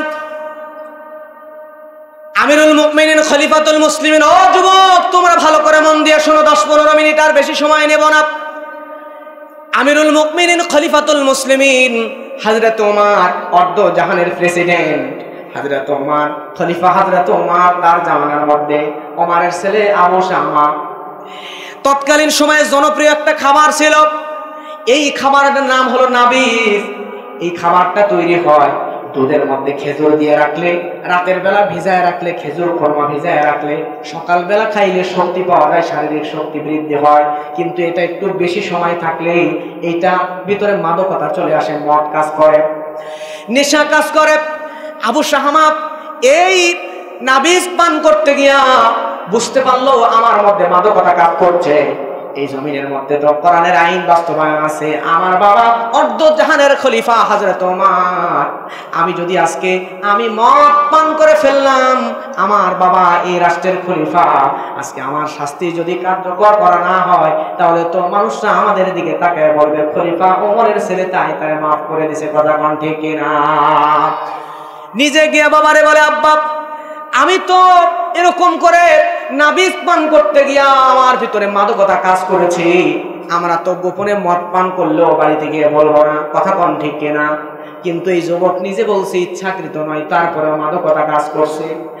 আমিরুল মুমিনিন সঙ্গে সঙ্গে তাকে গ্রেফতার করার নির্দেশ দিলেন। এই যুবককে ধরে নিয়ে যাওয়া হলো, মদিনা মসজিদে নববীর খুঁটির সঙ্গে বাঁধা হলো। তাকে এবার 80টা বেত্রাঘাত করা হবে। এই যুবককে মারার জন্য মানুষরা দূর দূরান্ত থেকে চলে আসছে দেখার জন্য। তাম দেশের বড় বড় মাপের মানুষগুলো এক জায়গায় হয়ে গিয়েছে। আবু শাহামাকে আজকে মারতে মারতে আজকে হয়তো বা দুনিয়া থেকে বিদায় করে দেওয়া হবে। আবু শাহামাকে মারা শুরু করে দেওয়া হলো। চাবুকের আঘাত দিতে দিতে, মারতে মারতে তার শরীর ক্ষতবিক্ষত হয়ে গেল। বিক্ষত হয়ে যাওয়ার পরে হযরত ওমর দেখলেন হয়তোবা কাজী আমার ছেলেকে তেমন একটা শক্তি দিয়ে আঘাত করবে না, কারণ আমার ছেলে আমিরুল মুমিনিন, আমি হলাম হযরত ওমর অর্ধ জাহানের খলিফা, আমার ছেলে বলে কাজে হয়তো একটু আস্তে মারতে পারি, মানুষটা টের পেলে সমস্যা হবে, আল্লাহর আদালতে আমি ওমর ধরা পড়ে যাব। এজন্য আমার সন্তানকে আমি ওমর নিজের হাতে মারব। জোরে জোরে বলেন না আল্লাহু আকবার।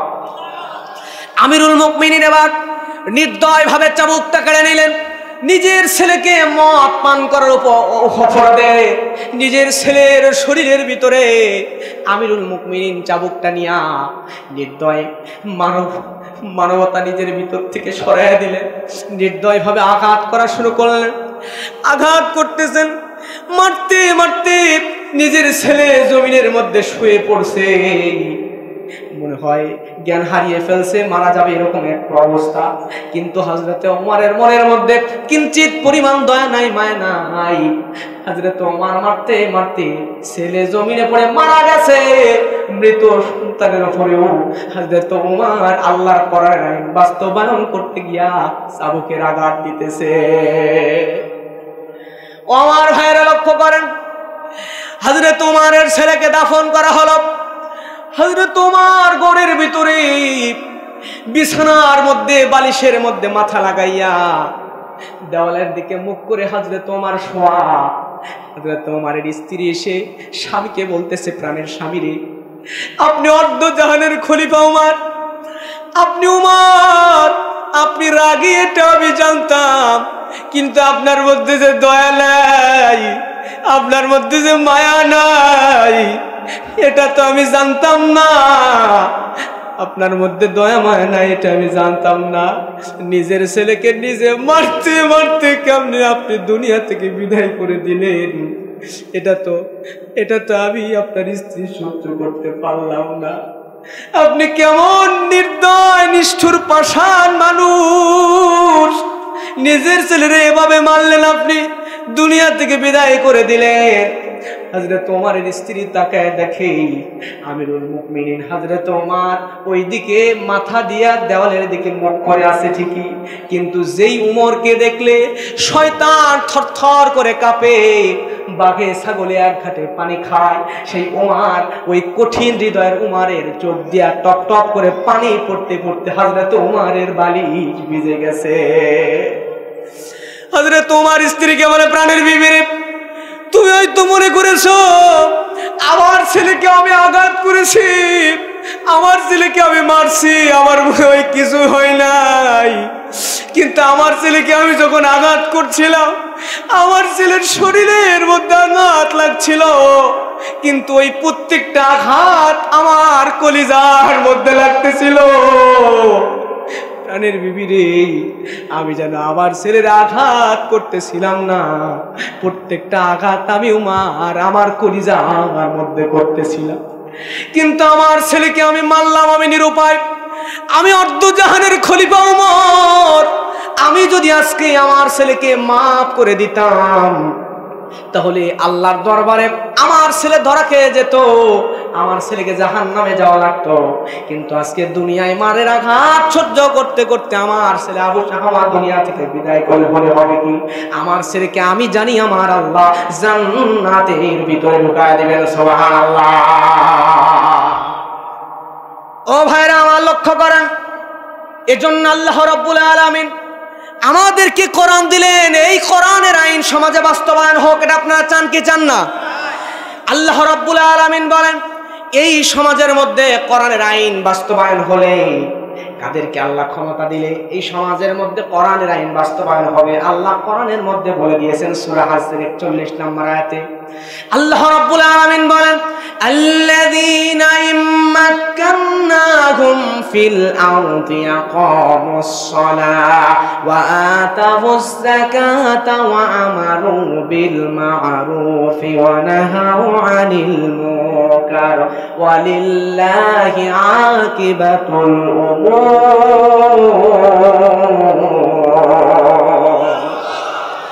আল্লাহ রাব্বুল আলামিন জানাচ্ছেন, ও দুনিয়ার মানুষরা, আমি আল্লাহ এই জনপদের ক্ষমতা যদি কোনো মানুষকে দিই তাহলে ওই মানুষরা, আমি আল্লাহর পছন্দনীয় মানুষরা কাজ করবে 4টা। জোরে বলেন কয়টা? আর একটু জোরে বলেন ভাই, কয়টা? 4টা কাজ করবে। 1 নম্বরে আল্লাযীনা ইম্মাক্কান্নাহুম ফিল আরদি আকামুস সালাহ, এই জমিনের মধ্যে নামাজ কায়েম করে ফেলবে। সুবহানাল্লাহ। 2 নম্বরে ওয়াতাউয যাকাত, এই জমিনের মধ্যে যাকাত ভিত্তিক অর্থনীতি চালু হয়ে যাবে। প্রিয় ভাইরা আমার, 3 নম্বরে সমাজের মধ্যে ভালো ভালো কাজগুলো জারি করে দিবে, আর সমস্ত দুর্নীতি, চাঁদাবাজি, খুন, হত্যা, ছিনতাই, রাহাজানি, জুলুম, অত্যাচার ওই ভালো মানুষগুলো ক্ষমতায় আসলে বন্ধ করে দিবে। জোরে বলেন আল্লাহু আকবার। এজন্য সমাজের মধ্যে আগামী নির্বাচন আসলে আমি একজন আলেম হিসাবে আমার দায়িত্ব আপনাকে বোঝানো, এ কোরআন যদি সংসদে নিয়ে যেতে চান, এ কোরআনের আইন দিয়ে এই সমাজটা চলুক। আমি বলি, আমরা আপা দেখছি, আমরা ভাবি দেখছি, আমরা আব্বা দেখছি, আমরা চাচা দেখছি, সব দেখা শেষ। আগামীতে আল্লাহর কোরআনের বাংলাদেশ, কথা কোন ঠিক কিনা? বিগত 54-55 বছরে সব দেখেছি। আমি বলি, দেখার পরে চুরি বন্ধ হয় নাই, খুন বন্ধ হয় নাই, ধর্ষণ বন্ধ হয় নাই, জুলুম, রাহাজানি, অত্যাচার বন্ধ হয় নাই। এগুলো সব যদি বন্ধ করতে চান, আল্লাহর কোরআন দিয়ে সমাজ চলুক, এটাই আমরা একটাবার দেখতে চাই। কথা বলে ঠিক কিনা? আমি কোনো দলের পক্ষে বিপক্ষে কথা বলবো না। আমি বলি যে ব্যক্তি সৎ, যে ব্যক্তি আমানতদার, যে ব্যক্তি নামাজ পড়বে, যে ব্যক্তি দাড়ি ছিল না মুখে দাড়ি রাখার চেষ্টা করবে, যে ব্যক্তি ইসলামের দিকে আগমন করেছে, ইসলামে চলে আসছে এবং কোরআন দিয়া এই দেশটা চলুক, কোরআনের আইন দিয়া এই বাংলাদেশ চলুক, এটা যে চাইবে তাকে আপনি সমর্থন দেন, কোনো অসুবিধা। কারণ হলো প্রিয় ভাইরা আমার, আপনি জীবনে কোনোদিন চুরি করেন নাই, জীবনে কোনোদিন ডাকাতি করেন নাই, সারা জীবন নামাজ পড়েছেন, কপালের মধ্যে নামাজের দাগ, কিন্তু মরার পরে আপনাকে জাহান্নামের মধ্যে টেনে টেনে নিয়ে যাওয়া হবে। আপনি জিজ্ঞাসা করবেন জীবনে কোনোদিন গুনাহ করলাম না, কিন্তু আমার কাঁধের উপরে এক বস্তা চাল কেন? বলবে তুমি কোনোদিন গুনাহ করো নাই, কিন্তু তুমি যেই নেতারে সমর্থন দিয়ে নেতা বানাইছিলা, ওই নেতা গরিব মানুষের চাউলের বস্তা মাইরা খাইছে, ওই নেতার চাউলের বস্তার কিছুটা অংশ তোমার কাঁধে উঠাই দেওয়া হয়েছে। কথা কন ঠিক কিনা? এইটা নিয়ে আল্লাহর জাহান্নামের মধ্যে চলে যাও। কথা কন ঠিক কিনা? প্রিয় ভাইরা আমার, এই জন্য আমাদের উচিত আল্লাহর জমিন আল্লাহর দিন বাস্তবায়ন হওয়ার জন্য, আল্লাহর জমিন আল্লাহর কোরআন বাস্তবায়ন হওয়ার জন্য আমরা যেন সর্বোচ্চ দিয়ে চেষ্টা করি। দল বুঝি না, আমরা কোন দল বুঝি না।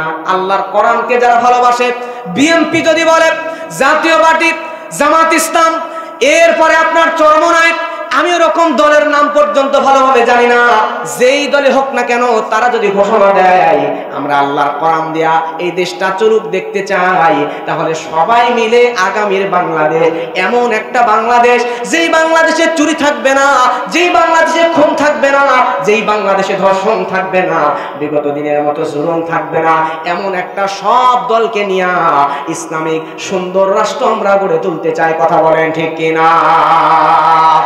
ও দুনিয়ার মুসলমানেরা লক্ষ্য করেন, এজন্য আল্লাহ রাব্বুল আলামিন আমাদেরকে কোরআনের আইন দিয়ে সুন্দর করে জানিয়ে দিয়েছেন, কোরআন আয়াত দিয়ে সুন্দর করে জানিয়ে দিয়েছেন। কোরআন যদি এই সমাজের মধ্যে বাস্তবায়ন হয়ে যেত, এই সমাজের মধ্যে আজে বাজে অশ্লীল গানগুলো পর্যন্ত বাঁচত না। কথা কন ঠিক কিনা? আল্লাহ রাব্বুল আলামিন কোরআনের মধ্যে বলেন, وَمِنَ النَّاسِ مَن يَشْتَرِي لَهْوَ الْحَدِيثِ لِيُضِلَّ عَن سَبِيلِ اللَّهِ بِغَيْرِ عِلْمٍ وَيَتَّخِذَهَا هُزُوًا أُولَئِكَ لَهُمْ عَذَابٌ مُهِينٌ।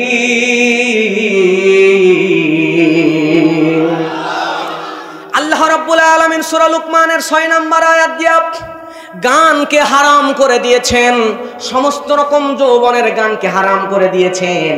কিন্তু আমাদের সমাজে যুবকদের মোবাইলের মধ্যে ফাইটা যায়, বুকটা ছিঁড়ে যায় গান আছে না নাই? আর যারা বলেন আছে না নাই? ওরে আল্লাহ, যুবক আবার কানের মধ্যে এমন হেডফোন লাগা ধুম ধুম শব্দ হয়, মনে হয় কানের মধ্যে ভূমিকম্প হচ্ছে। এমন অশ্লীল গান, বিয়ে বাড়ির মধ্যে এমন বক্স দিয়ে অশ্লীল গান বাজনা হয়, আশেপাশে তাহাজ্জুদের নামাজ তো কি, অসুস্থ রোগীরা, ছোট ছোট বাচ্চারা ঘুমাইতেও পর্যন্ত পারে না, আছে না নাই? অথচ আল্লাহ রাব্বুল আলামিন ১৫০০ বছর আগে সূরা লুকমানের ৬ নম্বর আয়াত দিয়া সমস্ত অশ্লীল গানগুলোকে, সমস্ত অশ্লীল কথাগুলোকে হারাম করে দিয়েছেন। কিন্তু হযরতে খলিফা হযরত ওমরের জামানায় হযরতে আমিরুল মুমিনিন হযরত ওমর রাস্তা দিয়ে রাতের বেলা হেঁটে হেঁটে যাচ্ছেন। হাঁটতে হাঁটতে গভীর রজনীতে একটা মানুষজন কেউ নাই, হাতের মধ্যে লাঙ্গা তরবারি নিয়া আমিরুল মুমিনিন হাঁটতেছেন। হাঁটতে হাঁটতে সামনে গিয়ে হঠাৎ করে তিনি থমকে দাঁড়ালেন। দাঁড়ানোর পরে চিন্তা করলেন, আরে আমার এই রাষ্ট্রের মধ্যে অর্ধ জাহানের খলিফা হযরত ওমর, আমি আমার এই রাষ্ট্রের ভিতরে এই জায়গায় আল্লাহর কোরআন দিয়ে তো আল্লাহ গান হারাম করে দিয়েছেন। কথা কন ঠিক কিনা? সেই জমিনের মধ্যে যুবতী নারী সুন্দর সুললিত কণ্ঠ দিয়া যৌবনের উত্তেজনা বেড়ে যায়, এমন গান রচনা করতেছে, গান আবৃত্তি করতেছে। জোরে জোরে বলেন নাউজুবিল্লাহ। হযরত ওমরের রক্ত মাথায় উঠে গেল, এত রাগান্বিত হয়ে গেলেন, দৌড় দিয়া দরজার সামনে গিয়া দাওয়াত দেয়, ও যুবতী নারী, কি আছো ঘরে? যৌবনের গান বলা যে কোরআন দিয়ে আল্লাহ হারাম করে দিয়েছেন, তুমি কি জানো না এই রাষ্ট্রের মধ্যে গান বলা হারাম? তুমি কেন যৌবনের গান এত রাত্রে একাকি বলতেছো? কোন যুবকের কোলে মাথা দিয়া এরকম ভাবে উত্তেজনা বেড়ে যায় এমন গান তুমি বলতেছো? খবরদার, গান বন্ধ করো। আর দরজাটা খুলে দাও, তোমাকে আমি খলিফা ওমরের বিচারের কাঠগড়ায় নিয়ে যা দাঁড় করাবো, তোমার বিরুদ্ধে মামলা করবো, কালকে সকালবেলায় তোমার বিরুদ্ধে বিচার হবে। জোরে বলেন আল্লাহু আকবার। এবার এই যুবতী নারী আমার ভাইয়েরা গান বলা বন্ধ করে দিয়েছে, কিন্তু হযরত ওমর তিনি ওই যুবতী নারীর গেটের সামনে গেলেন। যাওয়ার পরে ডাকার পরে কোনো মতে যখন দরজা খুললো না, হযরত ওমর পিছন দরজায় চলে গেলেন। পিছন দরজায় যাওয়ার পরে আমিরুল মুমিনিন হযরত ওমর ফারুক এবার পিছনের দরজায় তিনি এবার ডাকাডাকি করবেন কি, হযরত ওমরের তো কেমন রাগ জানেন, রাগে ছুটে এক ধাক্কা দিয়া সামনের দরজাটা পিছনের দরজাটা ভেঙে দেওয়াল পর্যন্ত ভেঙে যুবতী নারীর বাড়ির মধ্যে প্রবেশ করছে। জোরে বলেন মারহাবা। যুবতী নারী বা যুবতী নারী তাড়াতাড়ি বাড়ির মধ্যে থেকে বের হও। তুমি যে ঘরের মধ্যে গান বলতেছিলা, যৌবনের গান তুমি বলতেছিলা, তুমি কি জানো না যৌবনের গান বলা হারাম? যুবতী নারীর সঙ্গে সঙ্গে পর্দার আড়াল থেকে বলে, ও যুবক, তুমি কার বাড়ির মধ্যে আইসা কি বলতেছো? তুমি জানো না কি আমি কে? হযরত ওমর একটু থুতুমুতু খাইছে, এই নারীর আবার পাওয়ার দেখে আমার চাইতেও বেশি। যুবতী বলে, আমারে চেনো? আমার বাড়ির সামনে এসে আমারে বলতেছো, তুমি বলতেছো আমি নাকি কোরআনের কোন আয়াত লঙ্ঘন করেছি? কোরআনের একটা আয়াতের একটা আইন নাকি আমি লঙ্ঘন করেছি? ওমর তুমি জানো?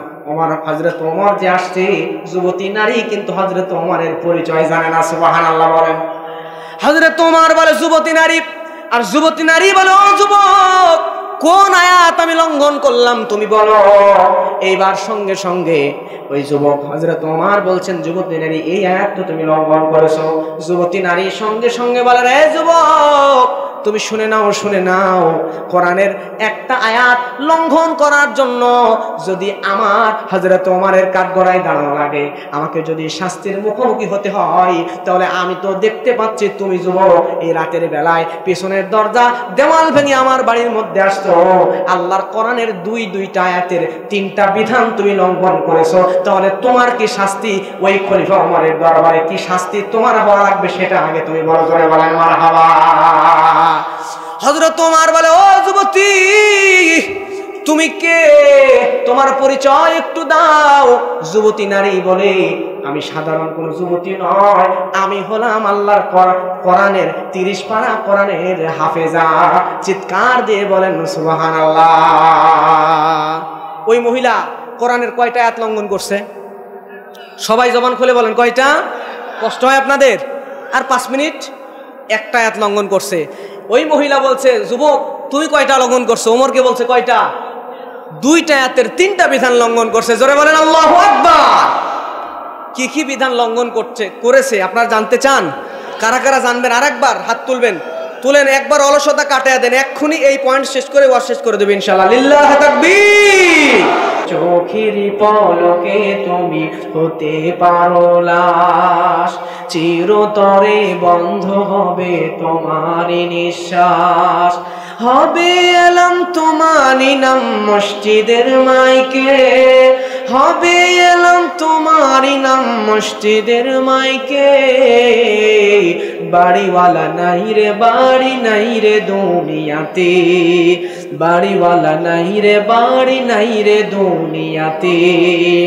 তোমার ভয়ে থাকতো মানুষ ছিল বাহাদুরি, ভাবনি হাওয়ায় উড়া তুমি যে রঙিন ঘুড়ি, সুতায় টান দিলে মালিক, সুতায় টান দিলে মালিক পারবে না থাকিতে। বাড়িওয়ালা নাই রে, বাড়ি নাই রে দুনিয়াতে, বলে না, বাড়িওয়ালা নাই রে, বাড়ি নাই রে দুনিয়াতে। বাড়ি গাড়ি মিল ফ্যাক্টরি টাকার পাহাড়, বিলাসিতায় কেটেছে জনম কত অহংকার। বাড়ি গাড়ি মিল ফ্যাক্টরি টাকার পাহাড়, বিলাসিতায় কেটেছে জনম কত অহংকার। দামি কাপড় ছেড়ে হবে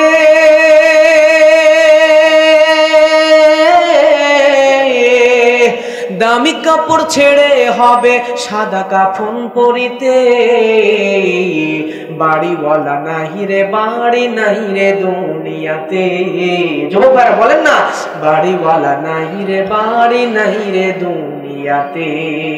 তোমার সাথে থাকতো যারা চলতো দিবানিশি, জানা যায় শরীক হবে তোমার প্রতিবেশী। তোমার সাথে থাকতো যারা ছিল দিবানিশি, জানা যায় শরীক হবে তোমার প্রতিবেশী। স্বজনেরা নিয়ে যাবে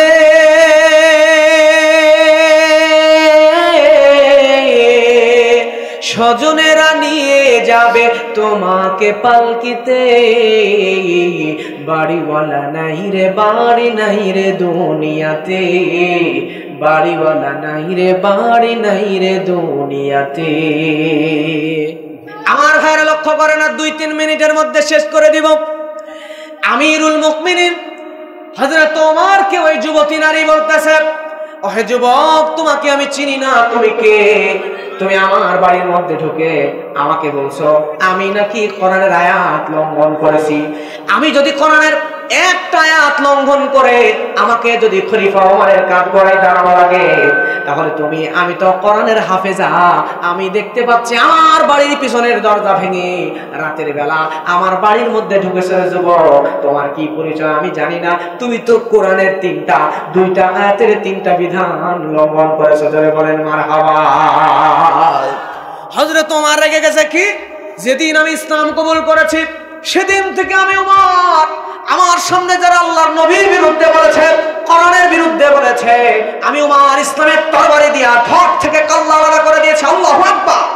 সেই ওমর আমাকে বলছো আমি নাকি কোরআনের আয়াত লঙ্ঘন করেছি? কত বড় সাহস তোমার! তুমি বলো কোন আয়াত আমি লঙ্ঘন করলাম? জোরে বলেন না মারহাবা।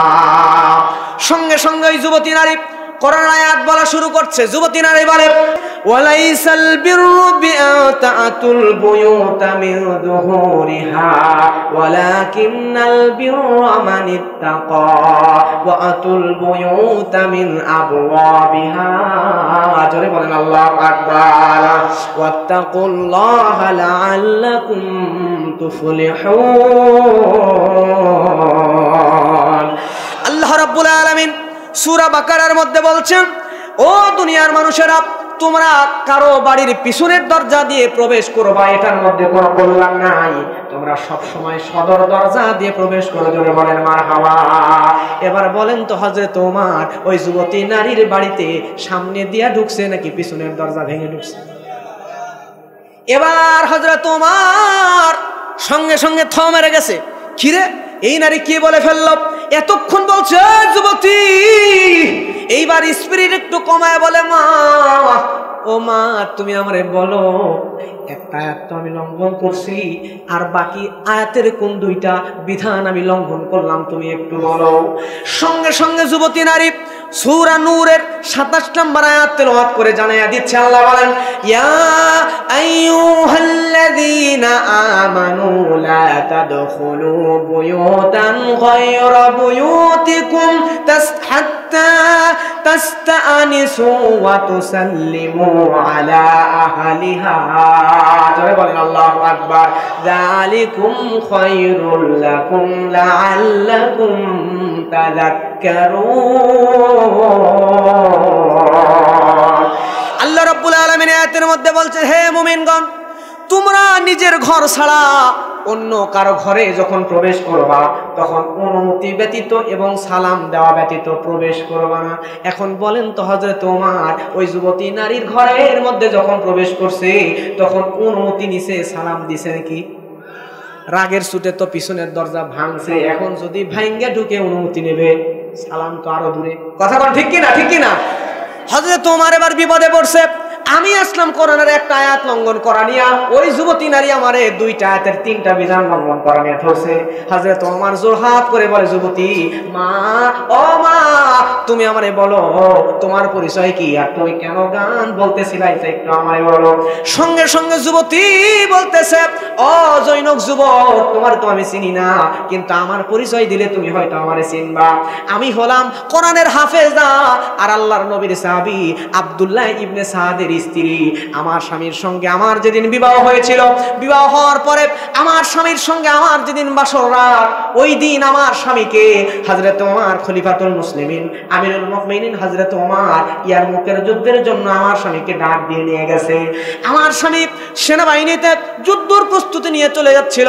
আমি আমার স্বামীকে বলছিলাম, প্রাণের স্বামী, বিবাহ তো কেবল নতুন হলো, আমরা একে অপরকে ভালো করে চেনারও টাইম পেলাম না, আমাকে রেখে আপনি চলে যাচ্ছেন যুদ্ধে। স্বামী বলেছিল, ও প্রাণের বিবি, আল্লাহ যদি আমাকে বাঁচাই তাহলে 3 মাস পরে আমি তোমার কাছে ফিরে আসবো। জোরে বলেন মারহাবা। সঙ্গে সঙ্গে ওই যুবতী বলে, কিন্তু ও যুবক, আমার স্বামী সেদিন চলে গেল, নবীর সাহাবী আব্দুল্লাহ ইবনে সাদ সেদিন যাওয়ার পরে 3 মাস পার হয়ে গেল। তারপরে আমার স্বামী একটা চিঠি লিখলো, চিঠির মধ্যে বলল, প্রাণের বিবিরে, তোমার কষ্ট হচ্ছে আমি জানি, আমারও তো কষ্ট হচ্ছে, কিন্তু কিছু করার নাই। আমিরুল মুমিনিন 3 মাস পার হওয়ার পরে এখান থেকে আমার আরেকটা যুদ্ধে 3 মাসের জন্য পাঠাইছে, 6 মাস পরে তোমার কাছে আমি ফিরে আসবো। জোরে বলেন না মারহাবা।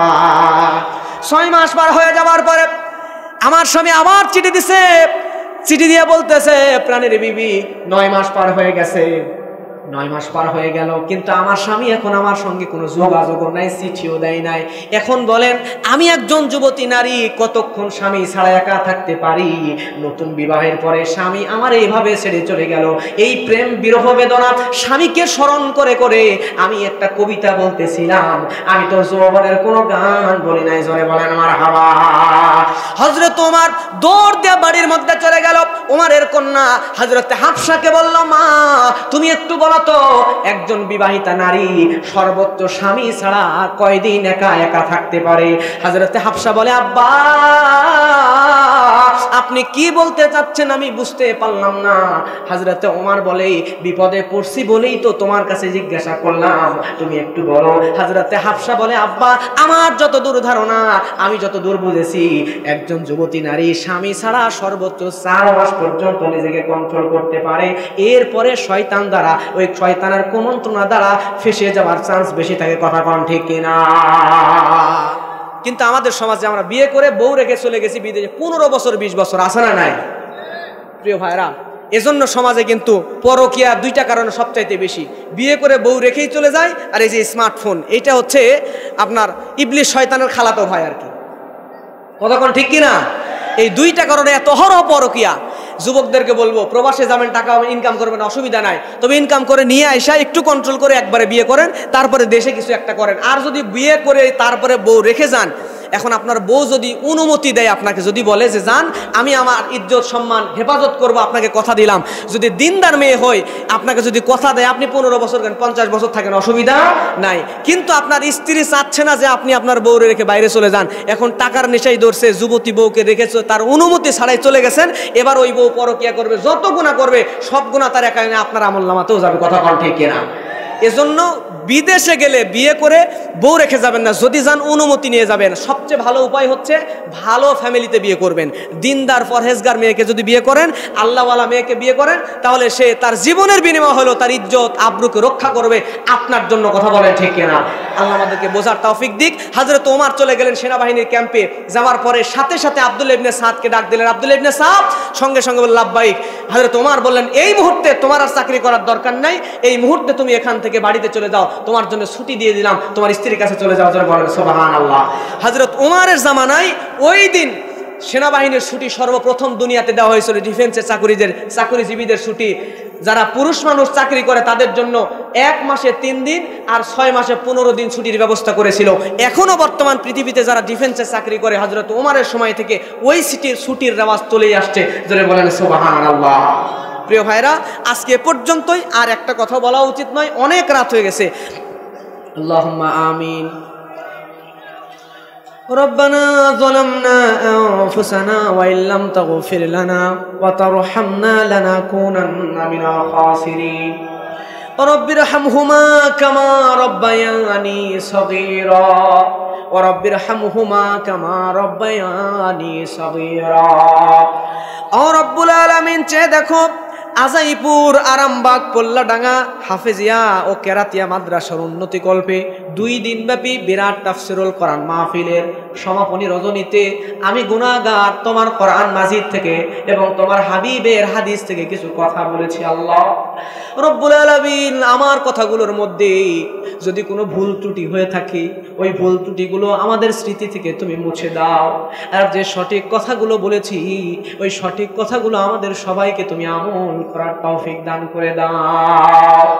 আল্লাহ তাআলা আমাকে সেই নওগাঁ থেকে দাওয়াত করে এনেছেন এই মাদ্রাসার সম্মানিত শিক্ষক আমার বাবুল ভাই হাফেজ, আল্লাহ তাকে তুমি কবুল করে নাও। আজকের মাহফিলের সম্মানিত সভাপতি মুরব্বী আমার মুসাদ্দারুল ইসলাম, আল্লাহ তাকে কবুল করে নাও। আজকের মাহফিলের চিফ গেস্ট আল্লাহ আব্দুল ওয়াহিদ ভাই, মোহাম্মদ জাহাঙ্গীর আলম, আব্দুল মালিক, আব্দুল হান্নান, আব্দুল রাকিব, বাবুল হাসানাত, আল্লাহ দরুল হুদা, মোহাম্মদ মাসুদ রানা, মনিরুল ইসলাম, জোহারুল ইসলাম, আল্লাহ সহ আজকের মাহফিলে আমন্ত্রিত অতিথি বিন্দুদেরকে তুমি কবুল করে নাও। আল্লাহ আজকের মাহফিলের আমার আগে যুক্তি দিয়া গবেষণা লব্ধ কোরআন হাদিস থেকে সাজিয়ে গুছিয়ে চমৎকার করে কথা বলেছেন আমার প্রিয় দুই ভাই এলাকার ইমাম সাহেব মুফতি সোহেল রানা ভাই, মোহাম্মদ কারি, মাওলানা তারেক আহমদ ভাই। রব্বুল আলামিন তাদের কণ্ঠকে তামাম দুনিয়ার জন্য তুমি কবুল করে নাও। আজকের এই মাহফিলকে সফল করার জন্য আমার যেই কলিজার টুকরা মুরব্বীরা, আমার যেই যুবক ভাইয়েরা, আমার যেই বন্ধুরা হাড় ভাঙা পরিশ্রম করেছে এতদিন পর্যন্ত, প্রত্যেকের ওসি ও এই কষ্টগুলোকে তুমি নাজাতের ওসিলা বানায় নাও। ওগো রব্বুল আলামিন तमाम পৃথিবীতে মুসলমানদের উপরে নির্যাতন আর নির্যাতনের স্টিম রোলার চলছে। আল্লাহ আমরা দেখা ছাড়া কিছুই বলার উপায় নাই। রব্বুল আলামিন তোমার কুদরতি নজর করে দেখো, तमाम পৃথিবীর মুসলমানদেরকে তুমি রহমত বর্ষণ করো, तमाम পৃথিবীর মুসলমানদের উপর তুমি হেফাজত করো। আল্লাহ চেচনিয়ার মুসলমান, বসনিয়ার মুসলমান, আর গেবাদাইনের মুসলমান, আল্লাহ সুদানের মধ্যে গৃহযুদ্ধ চলছে। আল্লাহ তাদেরকে কচুকাটা করা হচ্ছে, হত্যা করা হচ্ছে। ভারতের গুজরাটে মুসলমানদেরকে হত্যা করা হচ্ছে, ভারতের কাশ্মীরে মুসলমানদের উপরে নির্বিচারে অত্যাচার চালানো হচ্ছে, মায়ানমারের বার্মার মধ্যে মুসলমানদের উপর নির্যাতন, সিরিয়ার মুসলমানদের উপর নির্যাতন, আল্লাহ চীনের উইঘুরে মুসলমানদের উপর নির্যাতন, तमाम পৃথিবীর মুসলমানদের উপর নির্যাতন চলে রে আল্লাহ। আমাদের একমাত্র তুমি ছাড়া তো আর কেউ নাই, দয়া করে তুমি আমাদেরকে বাঁচাও। ও আল্লাহ আগামীতে এই বাংলাদেশে কোরআনের আইন দেয়া যেন একটা বার এই বাংলাদেশ চলে। আল্লাহ আমার ভাইদেরকে বোঝার তৌফিক দান করো। আমরা ক্ষমতা লোভী না, আমরা ক্ষমতা চাই না, আমরা তাদেরকে তো ভালোবাসি, তাদেরকে নিয়ে তো জান্নাতে যেতে চাই গো মাওলা। তুমি তাদেরকে একটু বোঝার তৌফিক দাও। কোরআন যদি সংসদে যায় তাহলে সমাজটা সুন্দর হবে, এই সমাজে চুরি থাকবে না, এই সমাজে দুর্নীতি থাকবে না, এই সমাজে অন্যায় থাকবে না, পাপাচার থাকবে না, এই সমাজটা দুনিয়াতে জান্নাতের একটা স্বাদ আমরা পাবো। আমার ভাইদেরকে বোঝার তৌফিক দান করো আল্লাহ। সামনে নির্বাচন, মারামারি কাটাকাটি হানাহানি থেকে আমাদেরকে তুমি হেফাজত করো। আমরা তো ভাই, আমাদের ভাইদের সঙ্গে আমাদের এমন মজবুত ঐক্য করে দাও, এই ঐক্যের মাধ্যমে বাংলার জমিনে কোরআনের বীজ বপন করে দাও। ওগো রব্বুল আলামিন আমাদের মধ্যে যারা অভাবী, অভাবকে দূর করে দাও। যারা ঋণগ্রস্ত, ঋণকে পরিশোধ করার তৌফিক তুমি দান করে দাও। যারা অসুস্থ, আল্লাহ সুস্থতা দান করে দাও রব্বুল আলামিন। আজকের মাহফিলে দূর দূরান্ত থেকে অনেকে আসছে। আমার আব্দুল কুদ্দুস ভাই এসেছে, আল্লাহ আরেকজন মজনু ভাই এসেছে, অনেক দূর থেকে এসেছে, আরো অনেকে নাম না জানা বসে আছে, ঘন্টার পর ঘন্টা শুধুমাত্র কোরআন শোনার জন্য বসে আছে রে আল্লাহ। এই মানুষগুলোরে তুমি কেমনে জাহান্নামের আগুন আগুনে দিবা। আল্লাহ মাহফিল ভিডিও করে তামাম দুনিয়াতে ছড়ায় দেওয়ার জন্য আমার ইমান ভাই, আমার আরেকজন কলিজার টুকরা ভাই এসেছে, শুধু রাজশাহী থেকে চলে আসছে। আল্লাহ রব্বুল আলামিন, আমার পর্দার আড়ালে মা বোনেরা বসে আছে, অনেকের সন্তান হয় না, অনেক যুবক ভাই চাকরি হয় না। আল্লাহ জানি না কার কি সমস্যা, রব্বুল আলামিন তুমি তোমার কুদরতি নজর দিয়ে দেখো, আমাদের সকলের সমস্ত সমস্যাগুলোকে তুমি দূর করে দাও। ربنا آتنا في الدنيا حسنة وفي الآخرة حسنة وقنا عذاب النار ربنا تقبل منا إنك أنت السميع العليم وتب علينا إنك أنت التواب الرحيم آخر كلامنا عند الموت لا إله إلا الله محمد رسول الله سبحانك اللهم وبحمدك